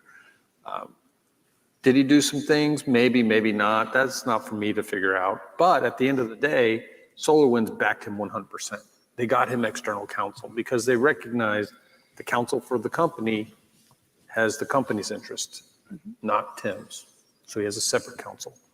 Make sure you have that ability. And if you can get, then you get into really esoteric things about prepaying your fees without argument and remuneration, and it really gets technical pretty quick. But just make sure you're on that D&O, make sure you have some kind of indemnity in your bylaws, and make sure you have access to counsel when you need it. And then just don't do anything criminal. Right. The Tim Brown situation is interesting when you contrast it to Joe Sullivan, and if you're unfamiliar with he was not as backed by his company and different outcomes and completely different story. Yeah, completely different story, but it's still an area that's being kind of actively litigated, right? And the case law is still developing, so it's kind of a stressful position to be in, I would imagine. We got another question from the audience. I'll read it. During a widespread cyber incident, what's the best way to measure and track business impacts and progress being made to restoration across a large organization and report those to executives 2 times a day throughout the response? You know, the previous panel was talking about crisis management several times. If you don't have a crisis management team, and if you haven't exercised the connectivity between your cyber team and your crisis management team, go get that started this week, because that's what you have to have. You have to understand your escalation of this event. Is this just a single workstation got impacted? We're going to nuke it, issue a new workstation, move on with life, or is this something bigger? You need to have that escalation. You need to identify it quickly, and you need to have that crisis management capability that is then going to be your business face. They're the ones that need to be tracking business impacts. Your cyber team is in a knife fight. They don't have time to think about that. They're way too busy. They need to have somebody that takes that on for them, and then they set the tempo of reporting out to executives, whether that's once a day, twice a day, every hour. You know, it's going to start off constant, like every hour I need an update, and then it'll start to slow down over time. But you have to have that handed off to somebody who's going to think about the rest of the business. You know, in our company, crisis management and business continuity report to the same person. I used to lead that part of the group. I don't anymore. But we built it that way because that way they take it over, they understand the business, and the cyber team gets busy fighting bad guys. That's absolutely. The funny thing I think about, so in the federal government, we have this thing called the Incident Command System. And it's the way kind of FEMA puts together, you know, crisis and disaster response. It's kind of a plug and play system, but it's all based on the same core principles of management and crisis management, communications, et cetera.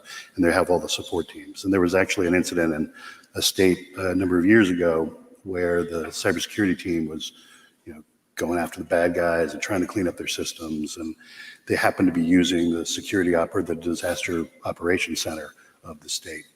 And they were about 4 days in, and somebody complained, "Why do we keep ordering pizza?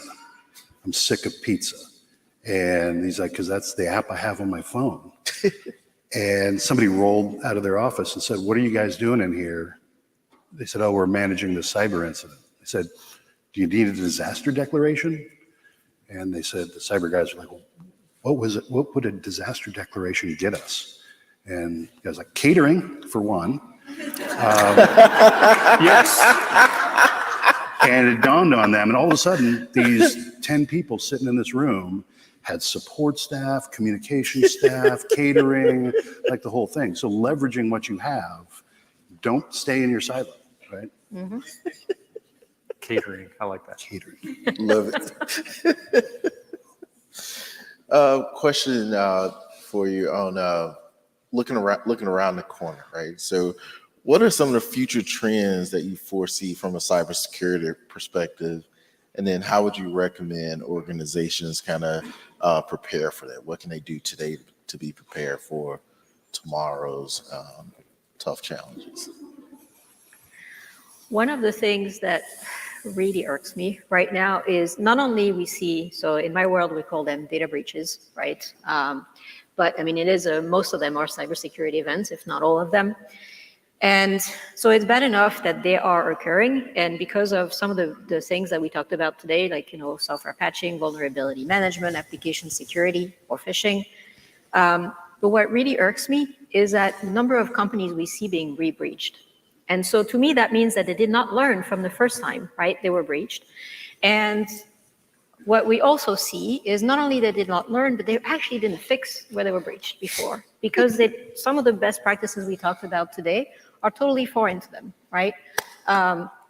And I think it's just, again, this is making it way too easy for the criminals, right? We have to make it harder for them. You know, it's about raising the bar for everybody here, but raise the bar on common sense, right? Just go fix it. If the criminal came in because you didn't patch a particular application, well, if you still haven't patched it after you've been breached, you have a big problem on your hands, right? And so I think using those tools, whether they're free or they're, you know, commercial tools out there to scan your systems, right, from the outside in, inside out, those are really basics that cannot be avoided today, no matter how technical they may sound, right? Putting on my future casting cap, I think that one of the challenges that we sometimes lose sight of is the geopolitical environment and everything It's going on in the world and could go on in the world within the next 12 to 24 months, right? And the idea that we don't know every single key piece of the critical infrastructure for every supply chain. But the folks in this room probably have a better idea that DOD depends on me for this, or this port depends on me for this. So the challenge is, like you said, there's a lot of organizations that are kind of that soft underbelly to the larger organizations, and those are going to be the vectors that the sophisticated nation state actors are going to go after and through. And so that's, I think, the biggest challenge ahead of us is how do we collectively, as large organizations, as the government, as small organizations, kind of batten down the hatches a little bit more.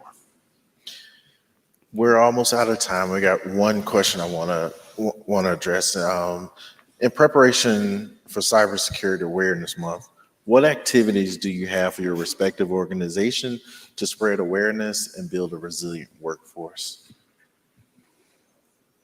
Kind of Darren's comment earlier, maybe he said it as a joke, but every month is Cybersecurity Awareness Month. So we're always doing something to keep that awareness on, keep the topic front of mind for everybody. But in October, we do some extra focus. We have some puzzles and events that people can do. We're 95% remote. So 75, 80,000 employees that don't come to an office. And so it's much more difficult to get that engagement in that space. You can't set a table up and hand out some swag. That used to be the old way to do it. So we set up these online events and puzzles and games, and then there's prizes for winning, and it just keeps people engaged, and it gets a respectable amount of people to interact. And then we'll have the video from my CEO, and we'll have some other events, some other videos will get posted.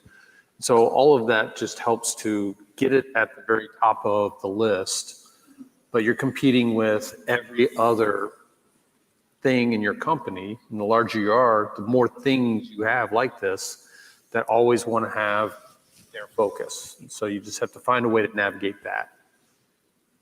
Yeah, we do something similar too, and it's also every month. We have in our training, we call it fighting the jackal, right? And so trying to find games, through puzzles, through other things as part of your training to try to identify that jackal, right? And how they're going to try to get to your stuff. But just a lot of different types of events as well, different cybersecurity experts, as well as businesses that have been victim of cybersecurity of all sizes anywhere in the world, right? And to try to find something that's going to resonate. Again, we're a large corporation as well, so it's not a one-size-fits-all model, right? And you have to shake things up and make sure that it becomes accessible to most. Yeah, we run the month, resource the month, provide a lot of resources on our website at CISA.gov. I think one of the things that we're always looking to do for folks in the room and online is partner with organizations that want to raise awareness for Cybersecurity Awareness Month. Whether it's putting Cybersecurity Awareness Month on grocery store receipts or on the plexiglass or on the little conveyor belt. There's all sorts of ways that we can partner together to really help raise awareness and bring it front of mind in October. Okay. Hey, thank you. We're at time. It was a great conversation. I hope everyone has some takeaways from this discussion. Huge thank you again to DRJ for putting this great event together and allowing a great networking environment, which I think is important as we talk about collaboration and looking at cybersecurity and overall resilience. So thanks for your time.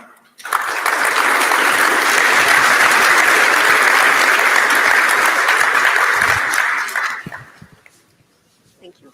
Stage left. Thank you so much. Thank you.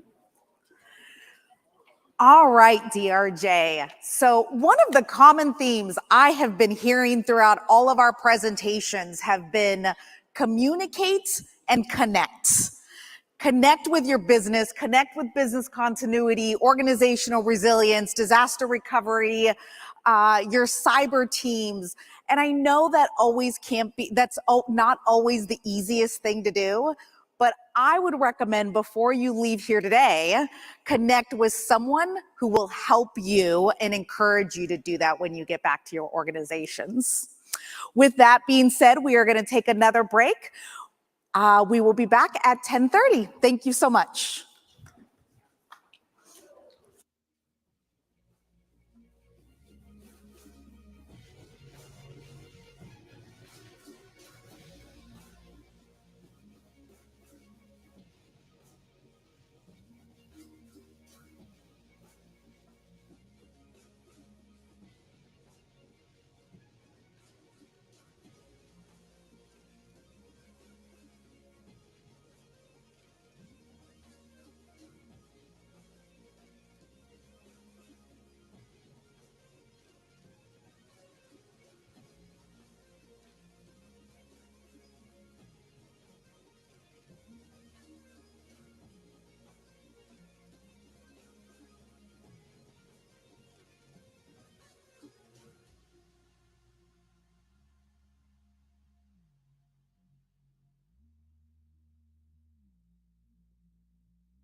Ladies and gentlemen, please take your seats. Our program is about to resume.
Welcome back, everyone. Before we get started, the staff would be remiss if we didn't acknowledge the 23rd anniversary of 9/11. Please take a moment to remember those lives lost and also to remember when Americans came together, bonded by sadness and patriotism.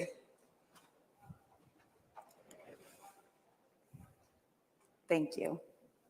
Now to introduce our closer.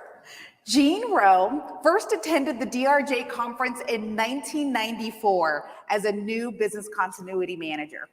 With 30 years of experience as both a practitioner and a consultant, she is here to share invaluable insights relevant to the profession at every stage of their career. Let's get started, Jean. Thank you so much for the introduction. Thank you all for joining today, for sticking it out and attending the very last keynote speaker presentation. This presentation focuses on you. So today we're going to look at mastering soft skills for today's business continuity planner and mastering those soft skills so that it will help you to become not only better at your career goals, but also to make a significant difference in the professional impact that you make on others. So I always told my children when they were growing up that time is your most valuable asset. Contrary to what my son thought it was Xbox, I said, no, it's not. It's actually time, because every second, minute, hour, day that you spend, you don't get that back. It's an investment. So hopefully the time that you spend today investing here with me will help you to build on your soft skills.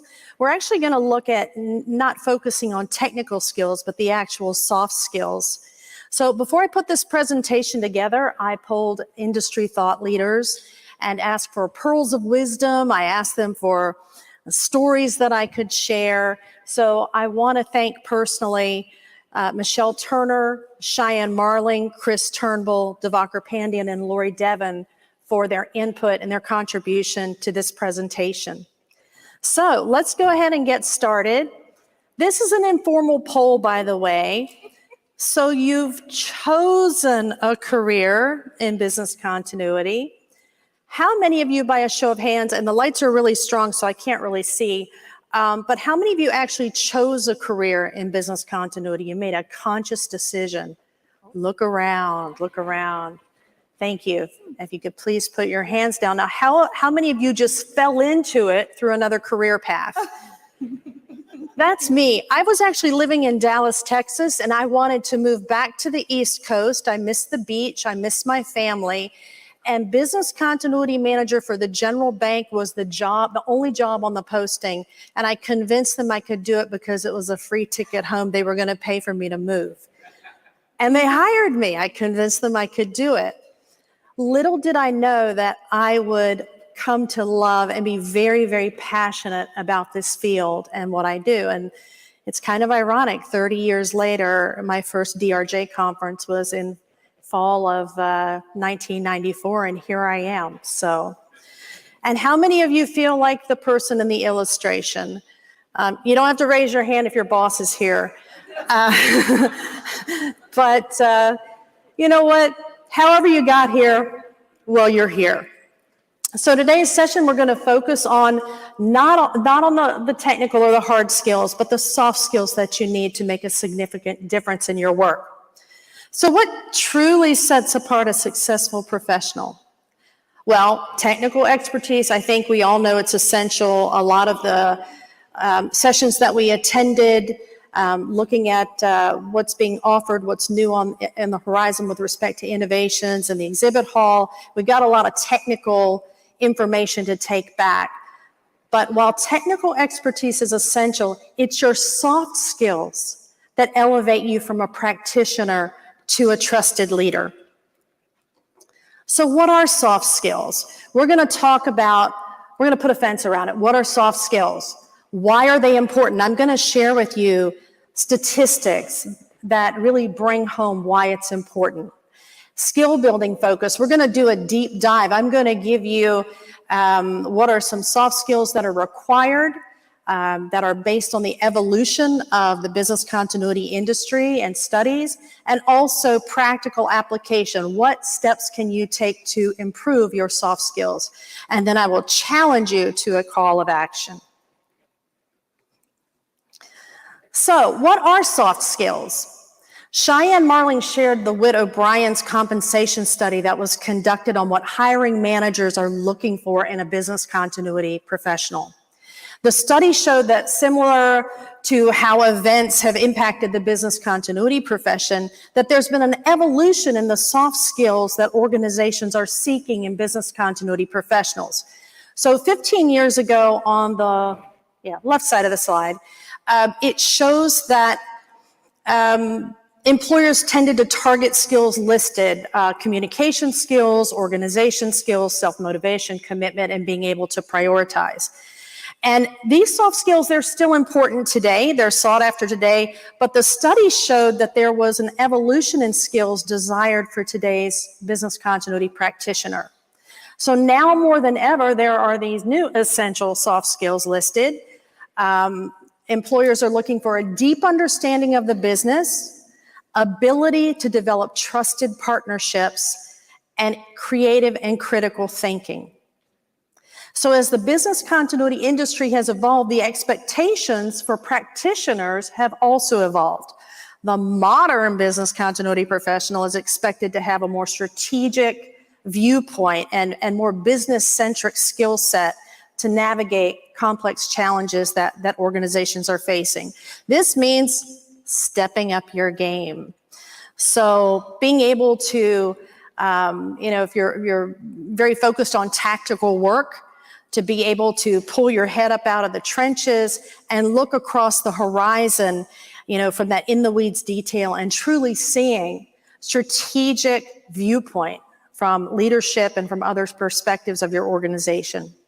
According to the Whit O'Brien study, developing these updated soft skills, it's crucial for business continuity professionals to remain relevant and effective in the current industry landscape.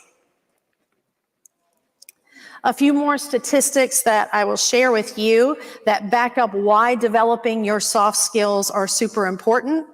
If you attended the AI presentation yesterday, they also used the McKinsey Global Study. It wasn't planned, it just happened that way. But they did research in 2018 and they concluded that as workers interact with even smarter machines, the demand for soft skills, it's beginning to surge. In the study, HR professionals reported difficulty in being able to actually hire candidates that had the necessary soft skills for an automating world.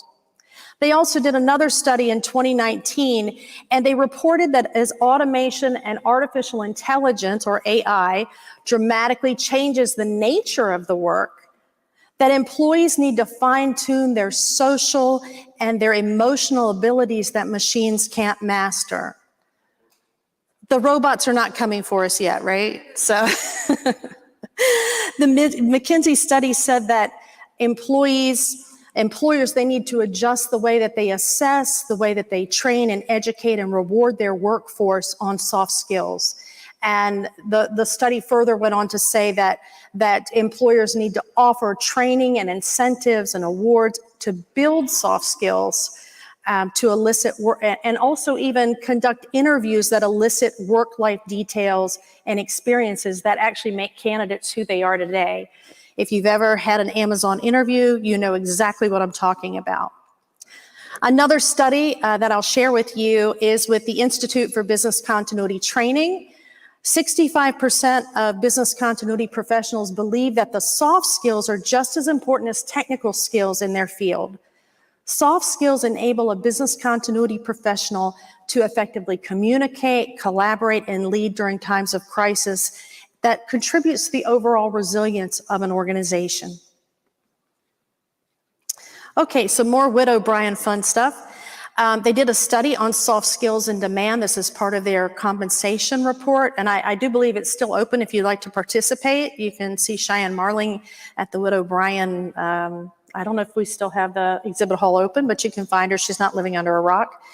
But for entry-level hires, the study discovered that hiring managers believe individuals who have passion for the role, an intellectual curiosity, and taking initiative, as well as business management skills like organizational skills and time management skills and being detail-oriented, resulted in a successful entry-level hire. So these attributes help business continuity practitioners in doing tactical plan updates and documentation and program maintenance. But passion for the role in this study was the secret sauce. Loving what you can do can be absolutely contagious in your team and within an organization. So when I used to manage business continuity programs back in the day, I tell people I started working in this field when I was 12, so nobody starts hey, who laughed? No, I'm just kidding, just teasing. But when I managed business continuity programs and I needed people to join my team, there was nobody who really had experience. And so I always looked for people who were passionate about learning. And I would tell them, you take this job, you join my team, and you're going to know more than the C-suite, more than the senior level people in this company, because you're going to get paid to learn what everybody does. And I'm going to teach you a business continuity discipline that you can apply to every business team, every industry, every organization, large or small. This is a portable skill set and competency that you can take with you. And it worked every time. I was able to do a good sell. The next slide shows soft skills in demand for mid-level business continuity professionals. And it shows a mix of soft skills that are needed. So being a change agent, embracing new ideas, and being keen on situational awareness, analytical problem solving along with that, top the list. Passion for the role, having confidence and emotional intelligence. And by emotional intelligence, I'm talking about diplomacy and empathy and interpersonal savvy. Followed closely behind along with team player, developing and coaching others. So all of these traits come into play when you're assessing programs, when you're managing program governance or compliance, and promoting business continuity awareness. Driving the program forward with emotional intelligence is the key to defining a top talent in this mid-range. At the senior level, however, the Widow Bryan study says that hiring managers favor experts with situational awareness. And what they're talking about is a deep understanding of the business, a deep understanding of the culture, being a big picture thinker, calm under pressure, tolerant of stress, being a conceptual thinker. Emotional intelligence, being able to persuade and influence, and being a change agent, helping with being action-oriented and being decisive, also rated very high. So these attitudes are not surprising when you consider a senior business continuity advisor. They're typically engaging with executives. They may be responsible for activating crisis management programs, and they're responsible for the overall strategic direction of a program. Okay. Now we're going to talk about hard skills versus soft skills. On the left side of the screen, I have listed the 10 professional bodies of knowledge from the Disaster Recovery Institute International. I just want to say DRI. Okay, so if you think of each one of these skills, 1 through 10, as a tool in your resiliency toolbox. Ask yourself, how well do you successfully deliver on these 10 professional practice areas? Well, the answer lies in the other tools in your toolbox related to your work styles and the skills of what we are calling soft skills. So before we deep dive into soft skills, I would like to suggest that you conduct your own personal or self-assessment on each of these technical areas 1 through 10 and decide where you have strengths and where you have weaknesses. Your manager should also be able to assist you with this assessment.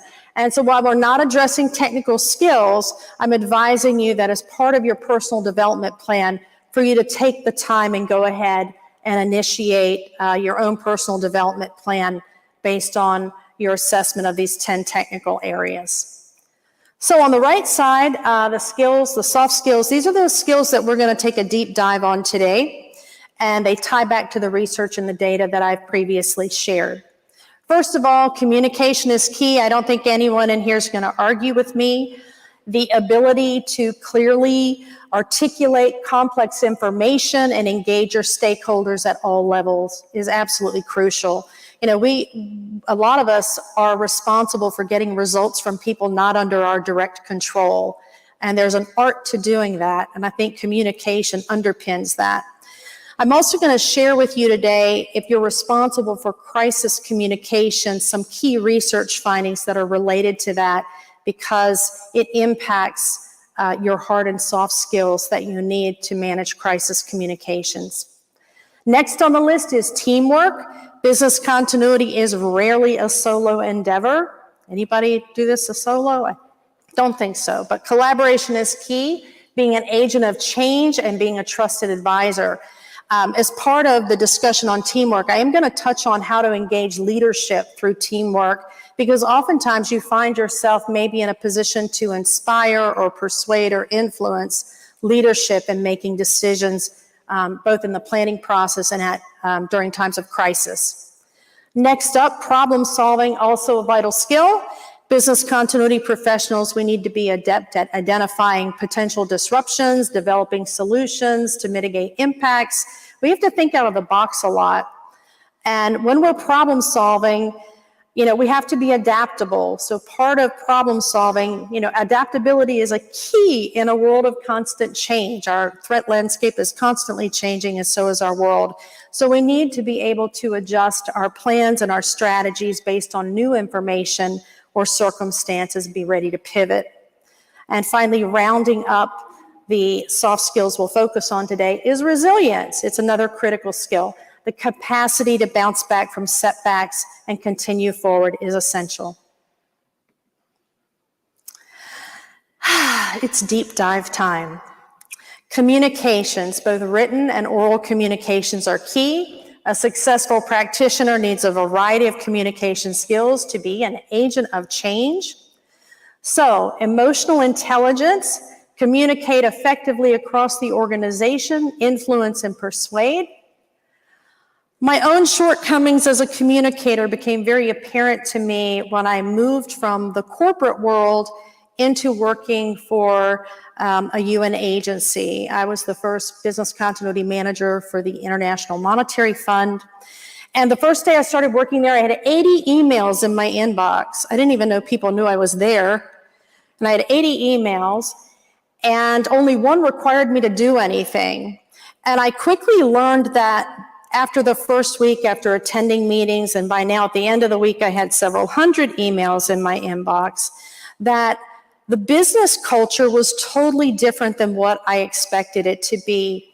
It was very collegial and academic, and the spirit of inclusion was really big. That's why I had all these emails, because people thought, you know what, I don't really know what she does, but maybe she needs to know about what I'm doing. And so I learned that there were also unspoken rules of decorum, of hierarchy, and I was really confused about how to communicate effectively, because I didn't understand the business. I certainly didn't understand the culture, and it was completely different than what I was used to. But by the time I had been there for 2 years and then moved next door to the World Bank Group, I understood what was going on. I understood the business and I understood the culture.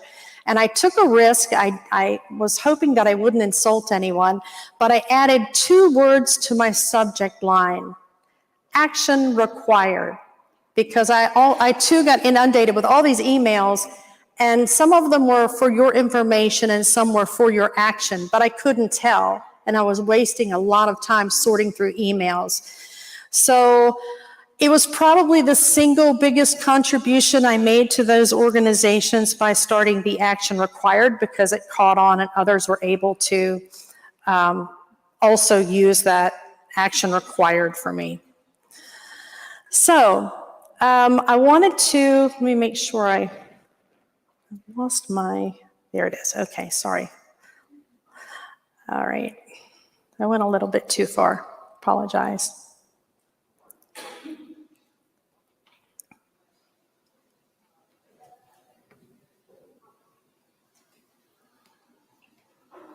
Technical difficulties. If anything's going to go technical wrong, it's with me. So that's just my own. I'm like the Schleprock of technical issues. So, all right. So, active listening, paying full attention to others, understand their viewpoints and respond thoughtfully, practice empathy, very important. Be clear and concise. Ensure your messages are easily understood. This is where my 3 favorite words come in, and you'll hear me use this a couple of times in my presentation. It's please help me understand.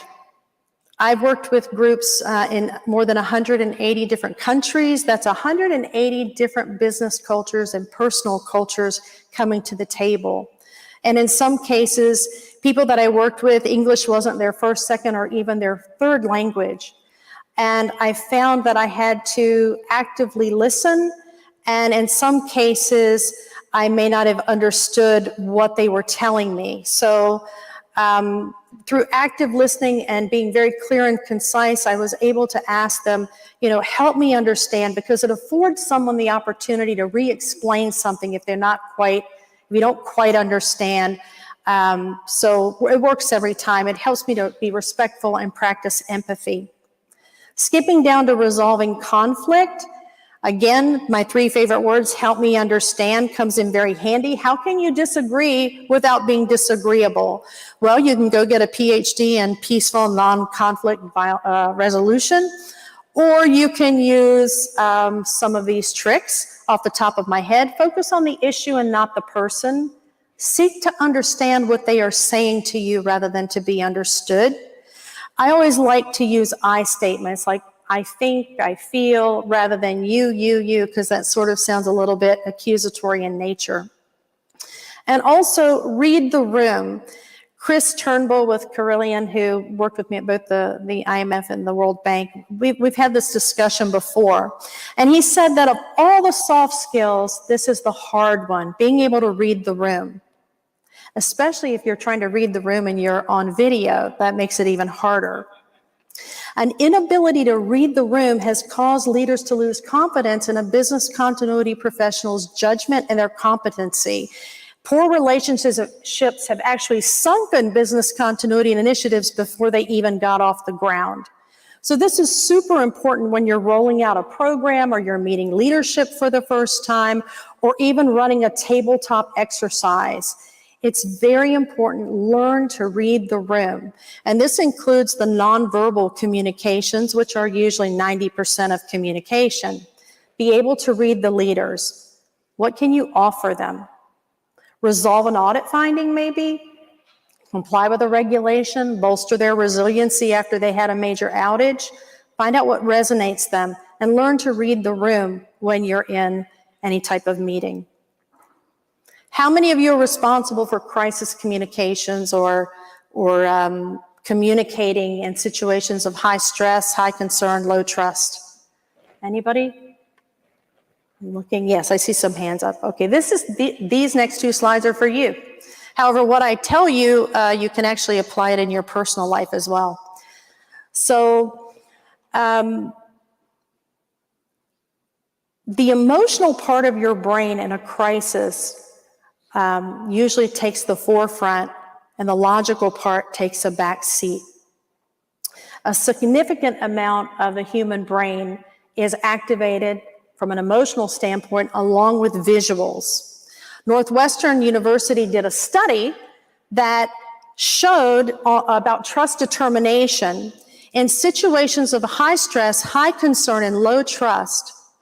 As much as 1/2 of the credibility comes from empathy and caring, showing that you empathize, you're caring, you're compassionate. Another part of this study showed that within the first 9 to 30 seconds of you delivering a message in a situation of high stress and high concern, a person will make a judgment about whether or not they trust you within the first 9 to 30 seconds. Think about your own personal situation. Have you ever gone to a new doctor for yourself or a loved one, and within 9 to 30 seconds, you're like, I'm not picking up what this person's putting down, I need a second opinion. Well, that's human nature. That's what happens in a crisis. So people make a decision whether or not they're going to trust you. So what's super important to know is that in a crisis, people want to know that you care about them before they care about anything that you know. And the other factors of trust, including commitment, transparency, expertise, they all take a back seat to empathy.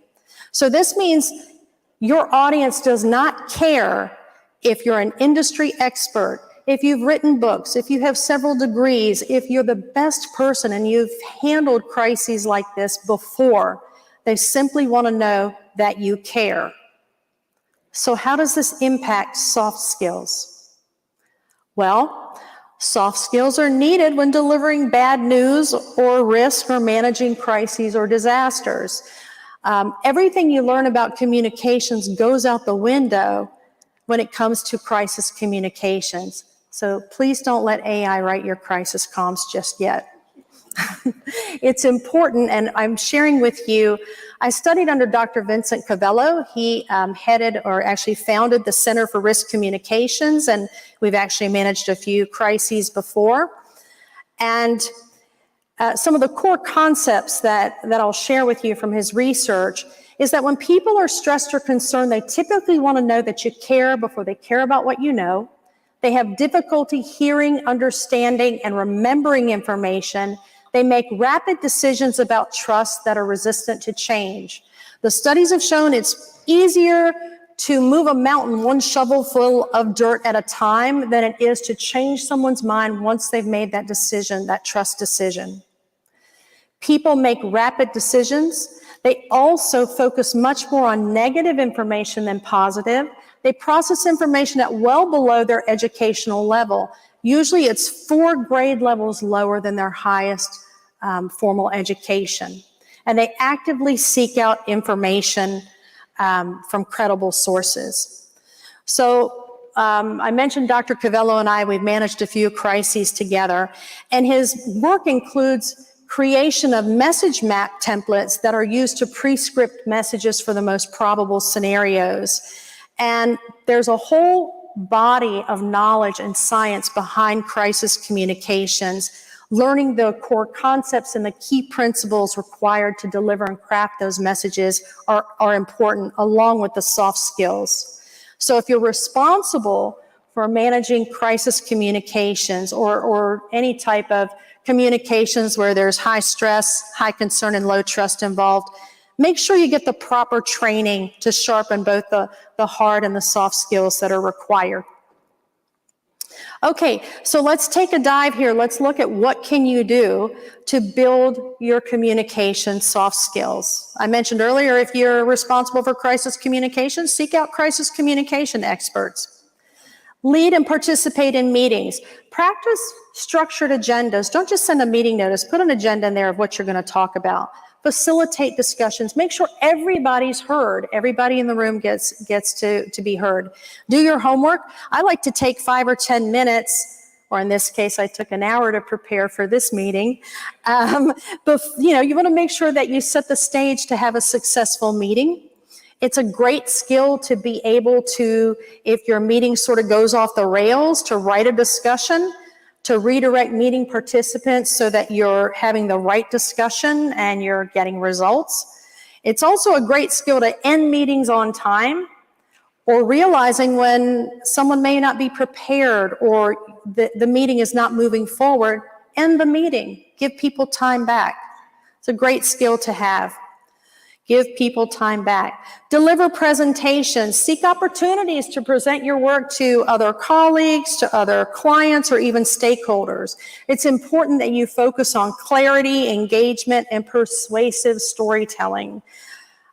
I've got plenty of stories that I try to weave in. If I see someone starting to nod off, I'm going to weave in a story real quick. I'm going to try to read the room. So I have talked about in the past about almost having to break up a physical altercation between two C-suite executives in managing a crisis. Or I might talk about the very first incident I had to manage. It wasn't glamorous. A toilet started to overflow on a Friday, and I'm going to date myself here, on an FX trading floor at a bank I worked at. And the data center was, guess what? In the basement. So yeah, that'll date me back to when that happened. But, and also recently I've done quite a bit of work in the Middle East and Africa. And my name, while it's a female name in the United States, Jean is a male name in other parts of the world. So I've had quite a bit of fun showing up to client meetings and they're like, "You are Jean?" Yep, that's me. Hi. So anyway, if I'm losing my audience, I will weave in a story. Of course, it needs to be relevant. Participate in brainstorming sessions. I love brainstorming sessions. I'm not so good at like throwing the first idea out, but I will always latch onto somebody's great idea and try to expand on it. So take a risk and participate in brainstorming sessions. You can join a public speaking group. Practice speaking in front of an audience and receiving constructive criticism. The first thing that comes to mind is Toastmasters, to help with fluency in public speaking. Offer to do training and workshops. Share your expertise with your colleagues by conducting training sessions. Give and receive feedback. That's a two-way street. Find a buddy. Find somebody who can tell you like it is and you can tell them like it is, but actively seek out feedback on your communications. And of course, practice active listening. Focus on understanding the speaker's message rather than formulating your response. I am guilty of this. I have ADHD. I want to answer your question before it's out of your mouth. So this has been really hard for me. I'm afraid I'm going to forget what I'm going to say. So active listening has become a big practice for me. If you have difficulty focusing on what is the speaker's message, you can ask clarifying questions to demonstrate your engagement and that you're comprehending what they said. Okay, so let's look at skill building on written communications. How can you build written communications? At Amazon, we are a data-driven company, and we are definitely not a PowerPoint company. We do a lot of writing to make decisions and to move the ball down the field. So if you're not the strongest writer, then consider if you have an AI tool that you're allowed to use. I caveat it with the information security requirements of your organization. It can help shave a lot of time and do some heavy lift for you. But other things that you can do, when you're writing internal reports or analyses, practice structuring the information clearly and concisely. Once again, an AI tool can help you do that, developing that ability to present something that's very complex into what I call bite-sized chunks. Writing emails and internal comms, practice engaging your messages so that they're informative. I sometimes resort to humor if it's appropriate to bring home something. And it was hard for me to go from writing for UN agencies where there's that inclusive academic, I have to give you the backstory, and I've got to bring you all the way to the current state, and then I have to explain it. Back to the corporate world was, no, I need it in bullet points. Give it to me straight. I'm up to date. Just give it to me. So it's been a real juggle for me to go back to the mastering being brief and clear. Create presentations. Make sure your presentations can tell a story and use those visual communications. They're important. When I was putting this presentation together and I put this bullet point up, I immediately thought about back when we were managing flu pandemics, avian flu, swine flu. And I remember we had all these signs in the bathrooms, the washrooms to wash your hands.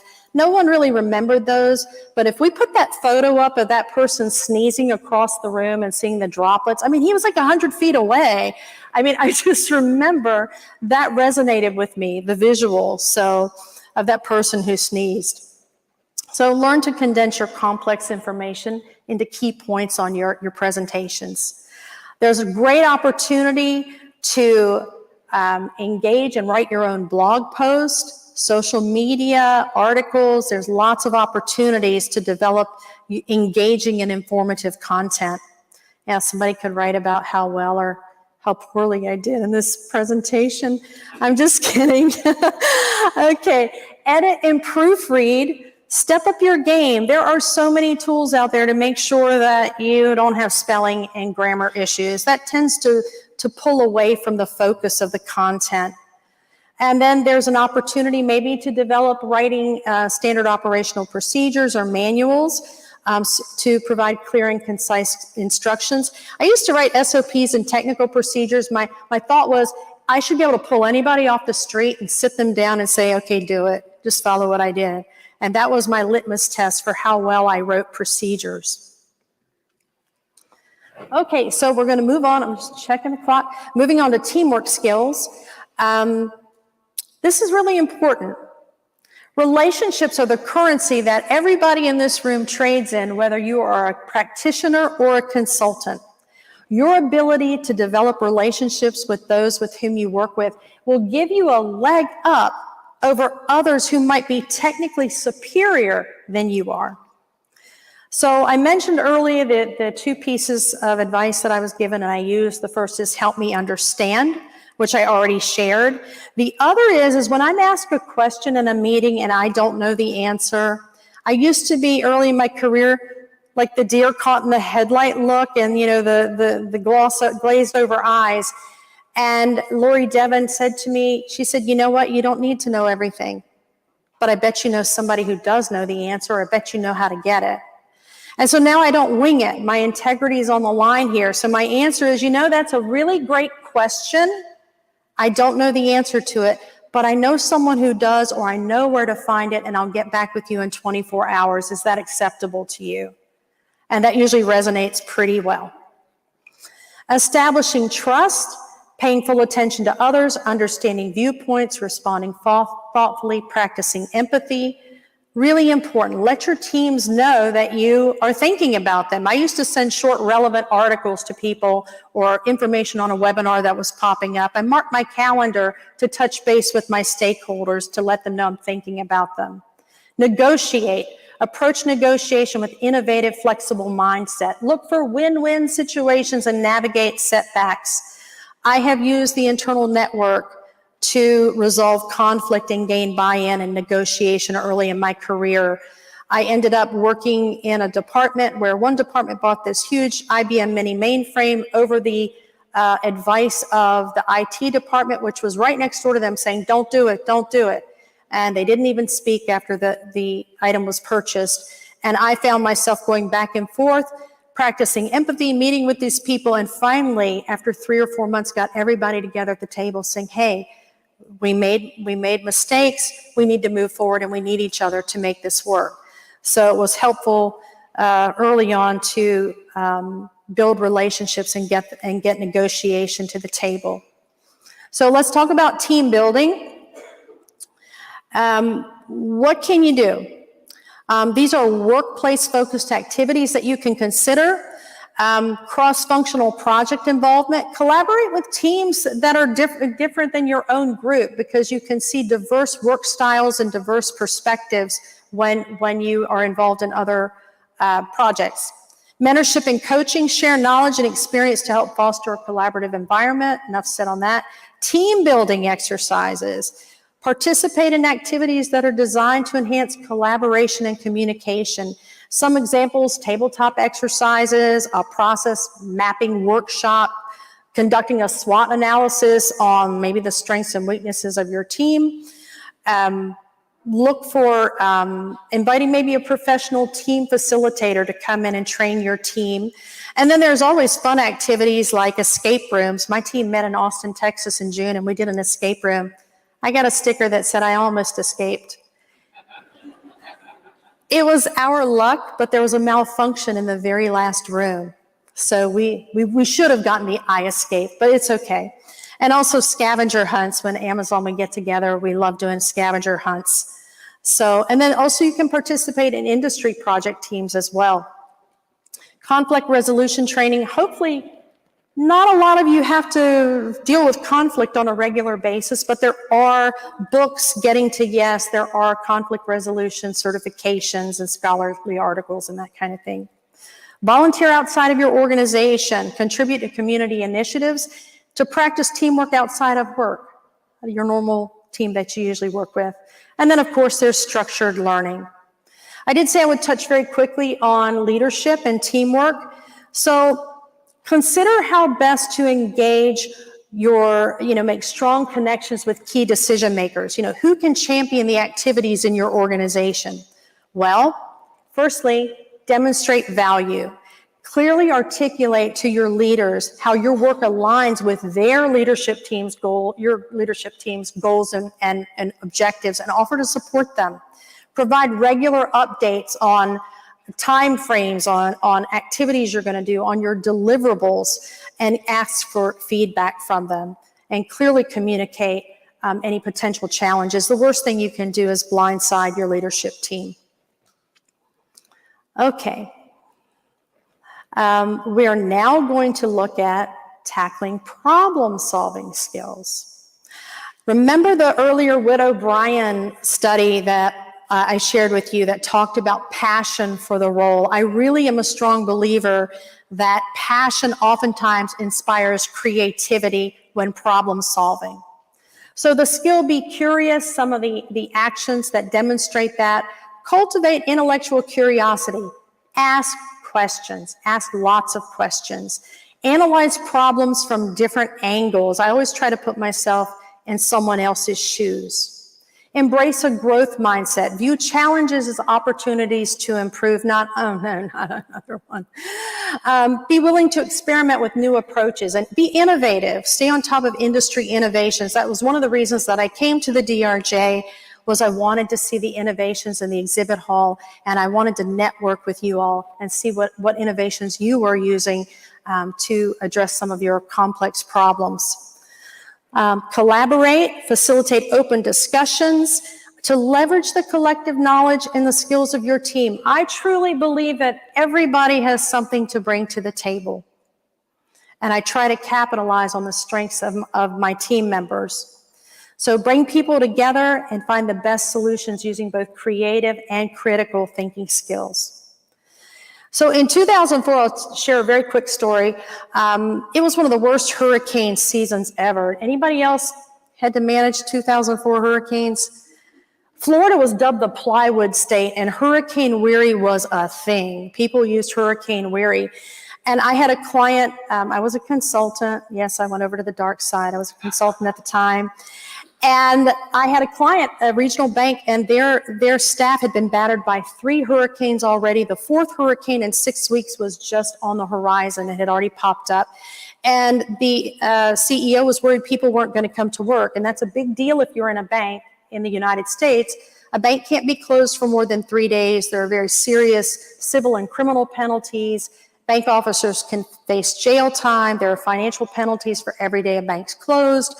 And the federal government can seize the bank and all of its assets. And so it was a real concern. So I brainstormed with one of my colleagues and I said, what would keep people from not coming to work? So we went back to the CEO with a very creative idea. It was creative at the time. And that was, hey, we should hire some home repair companies. We should send out an email to our staff that we care about them first. And if they have a problem, if they have a tree through their roof, call us and we'll send someone, but please come to work. If you have elder care or you have child care issues, please call us and we'll help find a solution. But if you can, please come to work. We care about you. Every single employee showed up for work after hurricane number 4. And management leadership team was very surprised that that action of showing that they cared in that situation brought an immense amount of loyalty that lasted far after the hurricane season was over. Finally, on the list, be agile, remain flexible, ready to pivot as needed, continuously monitor a situation and be responsive to change, be ready to pivot. So these soft skills are critical to embrace critical problem and creative problem solving. So whether you're identifying risk or issues or gaps, it's important to be curious and dig a little bit deeper. Embracing a growth mindset to view challenges as opportunities and collaboration allows you to tap into those diverse perspectives. So let's go ahead and move on. Some of the activities to improve problem-solving skills, root cause analysis. I like doing root cause analysis. I like to think of myself as a detective. I like when I buy one of those Sherlock Holmes hats and do my inner sleuthing. But consider that when you conduct a root cause analysis, there's lots of tools out there. Here's where you could use AI and say, hey, give me a list of all the problem-solving tools out there, and it'll probably pop up fishbone diagrams and the 5 whys and SWOTs and all sorts of good stuff. But you do need to be able to dig beneath the surface of any problem and looking at the underlying drivers of problems. And it's always easy to rely on assumptions and anecdotal information. And I encourage you, don't do that. Do your homework. Pitch ideas to test innovative solutions. As a saying, no guts, no glory, right? Go ahead and take a risk. Document your learnings to share and share them. Don't keep them to yourself. Connect with leaders that who can share their problem-solving strategies. You can always observe, if you've ever observed a leader that was able to navigate a very ambiguous, high-stake situation, those are the people that I always try to seek out because I want to get guidance from them and learn from them. Leverage tools and technology. Think about what kind of technology and tools do you have right now at your disposal. Again, if you have an approved AI capability, see how it processes a root cause analysis for you. Maybe it can shave hours or even days and do a heavy lift for you on the analysis, but you have to check it. The robots are not here yet. Remember, it can't replace your emotional and your social, the human aspect of the analysis. And seek out coaching and mentorship. Find a mentor who excels at root cause problem solving and learn from their techniques and their thought process. While this is not on the slide, I would also say to you, don't forget to take a pause and reflect on what you've learned and the experiences that you've had. And rounding up our soft skills categories are resilient skills. So I want to share some statistics with you. First of all, calm under pressure. Studies show that staying calm under pressure is critical for effective crisis management. A recent case study of the 2022 California wildfires found that teams who remained composed were able to restore operations 30% faster than those teams that reacted emotionally. Be a change agent. When you approach your role with genuine passion, it shines through in your ability to motivate others, champion your cause, maintain situational awareness, and drive positive change. Passion is a critical skill. It's a critical soft skill that enables resilience in yourself and in your organization. Flexibility and openness to change are hallmarks of resilient people and resilient organizations. Documented lessons from the 2020 COVID pandemic highlight that companies with a change agent mindset were able to pivot their business continuity and their ITDR plans 40% more effectively. Emotional intelligence, skills like diplomacy, empathy, and interpersonal savvy are increasingly in demand. A 2023 industry survey found that 75% of senior business continuity, and DR leaders cited these as essential for navigating complex stakeholder relationships. And situational awareness, it's often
events.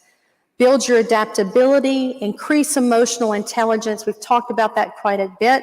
Set realistic goals, develop that growth mindset, practice continual learning, and practice self-care. A little bit more on self-care. My colleague, Colleen Herman, was originally slated to present with me today, but you're stuck with me. However, she gave me permission to share with you why she is not here. She's practicing. Colleen's mother recently passed away, and after assessing her workload, what this meant for she and her family and her siblings, she set appropriate boundaries and said, it's better if I properly grieve and take care of myself and support my siblings during this difficult time. Demonstrating resilience means having the self-awareness and the courage to prioritize your own well-being, even when it means making difficult decisions. And on that note, I'm going to share with you, numerous studies have demonstrated that employees who prioritize self-care report 27% higher job satisfaction and 20% lower burnout rates. Organizations that encourage and support personal resilience activities see 15% higher employee retention rates. So let's look at this list really quickly. Practicing mindfulness and meditation is proven to reduce stress and improve emotional regulation. It's not necessarily everybody's cup of tea. When I was at the World Bank, because I managed crises, they told me I had to go to a 3-day meditation class, and I found myself walking around in the dark in a room in my socks, trying to figure out how I was going to get out of this, like create another incident so they'd have to call me out. But, you know, I've come a long way. It's been decades. So now I do better with meditation and mindfulness through applications on my phone. For others, it could be just taking a walk around the block, getting some fresh air, but find out what's right for you. Build your own support network. Develop hobbies and interests. How many of you stop doing something you really love to do? Well, it's a great time to pick it back up. When I lived in the United Arab Emirates and COVID hit, I started ordering stuff. I was like, you know what? I haven't painted in, oh gosh, I don't know how many years. I'm going to order paints. I'm going to start painting again. So, and then I brought the children from across the hallway and they painted better than me, but at least I tried. So engage in physical activity. Prioritize sleep. This is another thing I'm really bad at. I have friends all over the world, so at night it's a different time zone, so I'm catching up with them. And then, of course, I got to get my TikTok funny videos in, and then I've been robbed of sleep. So I will tell you, I'm committed after giving this presentation to work more on that. Set boundaries. It's okay to say no. and prioritize your self-care. Seek professional help. Volunteer. Giving back to the community can provide a sense of purpose and fulfillment. I volunteer at a thrift store that feeds the homeless. I don't cook well, but what I can do is I can tell you if one of the articles of clothing are worth more than $2.99, and I can price it for you. So I get a sense of accomplishment and gratitude every time I leave there. And practice gratitude. Focusing on the positive aspects of life can improve your overall well-being. Okay, so let's talk about a call to action and making your plan to address your personal development. This is the hard work of the process. You have to be your own advocate. Much like I found out during COVID, I had to be my own advocate in the medical community. It sort of spills over into being my own advocate for my own personal development. Conduct an honest self-assessment of your skills. Rate your experience and skills, both the hard skills, those 10 professional bodies of knowledge, and the soft skills. And think about what level you're at now and where you want to be. Document your plan, and that's the hard work. Remembering and documenting what you know or what you took for granted about yourself is always difficult. Document your plan, develop activities to improve or strengthen with target dates. In some cases, you might need resources from your organization in order to complete one of your personal development activities. Anticipate challenges and gain buy-in from management. So let's talk about challenges. Determine where you want to be. So we all know that life is about choices and trade-offs, right? So let's look at some of the choices you make as you decide what soft skill tools you need to put in your skills toolbox along with those 10 technical tools. Your ideal role. What type of business continuity professional do you want to be? What type of professional? Do you want to be broad-based or do you want to specialize? Work environment. What type of organization do you want to work in? Large, medium, small, government, nonprofit, consulting, technology? What do you want your legacy to be? No matter who you are in the elevator with, you should have 2 or 3 elevator speeches where you can explain who you are and what you do and what the importance is. Depending on how tall your building is, it could be a really long ride. So make sure you have a good story to tell. And what's non-negotiable for you? Are you interested in travel? Do you have a certain salary that you're interested in having? Do you want to work in a certain industry? My non-negotiables at this point in my life is I have to work remotely so I can take care of my elderly father. I want to be able to make a significant difference by mentoring and coaching others in this field. And also, I need to have flexibility in my schedule because I have to go to doctor appointments and take care of fun things like this. So I need to have that flexibility in my schedule. And finally, what are challenges that you might face in your organization? You have to watch out for incompatibilities. Diesel and fried chicken are great ideas. I love fried chicken, but they don't work together. So, for example, you can't be really a focus specialist in a really small organization. And what career timeline? What are your goals in 2 years, 5 years, 10 years? Have you thought about the direction the industry is going or where your industry is going and what that means for your career? Don't worry, the AI robots aren't coming just yet for our jobs. So. Next steps, recruit a personal advisory board to be your mirror. Get input on what skills and knowledge you still need. Find people who will tell it like it is, not sugarcoat it. You can find mentors in the business continuity industry, colleagues or employees, friends in other industries, maybe someone you met here when you networked, and seek out experts.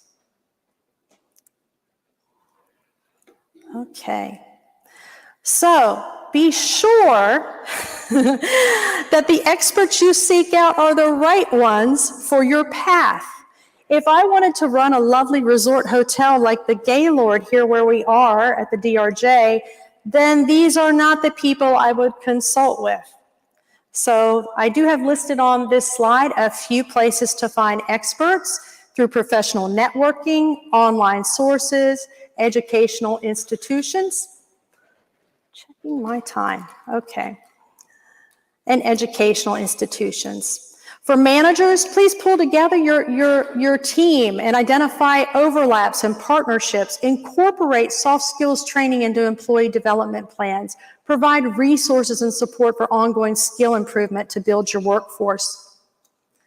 So a few key points to remember. Soft skills do not exist in a vacuum. They have a ripple effect impacting teams and other organizations and individuals as a whole. So by honing your soft skills, business continuity professionals can transform from being mere practitioners to trusted advisors in resilience. Strong communication skills will enable you to earn trust and respect of your stakeholders. Your ability to champion the importance of business continuity throughout the organization ensures that everybody understands the value of preparedness. You can inspire and motivate others to be prepared, fostering a culture of resilience within the organization. And during crisis situations, your strong soft skills will enable you to effectively manage the situation and lead your organization to a successful recovery. Ultimately, you drive positive change within the organization, ensuring a more resilient future. So in closing, on mastering soft skills required to navigate tomorrow's complex challenges, I want to leave you with this powerful quote from Ralph Waldo Emerson.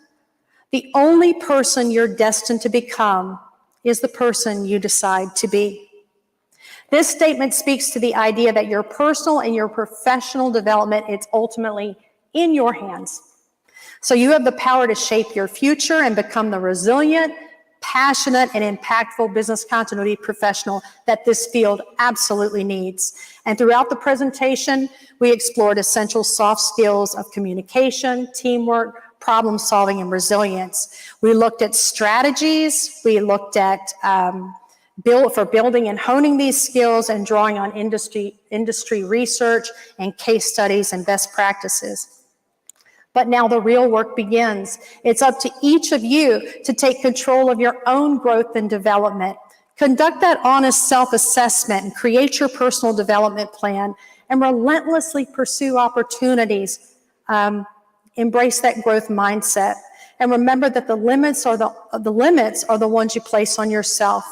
So I challenge you to embrace Emerson's words and decide who you want to be. That concludes my presentation. I'm sorry, I'm like Regina Phelps. I talk too much. I don't have time to answer questions, but I'm on LinkedIn. I would love it if you would connect with me, or I'm still here this afternoon if you would like to seek me out and we can have a chat or have a think.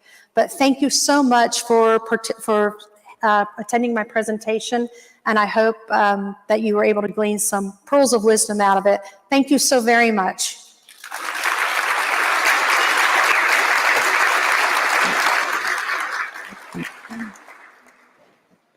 Before we wrap up, before you leave us, I have a few closing remarks to make.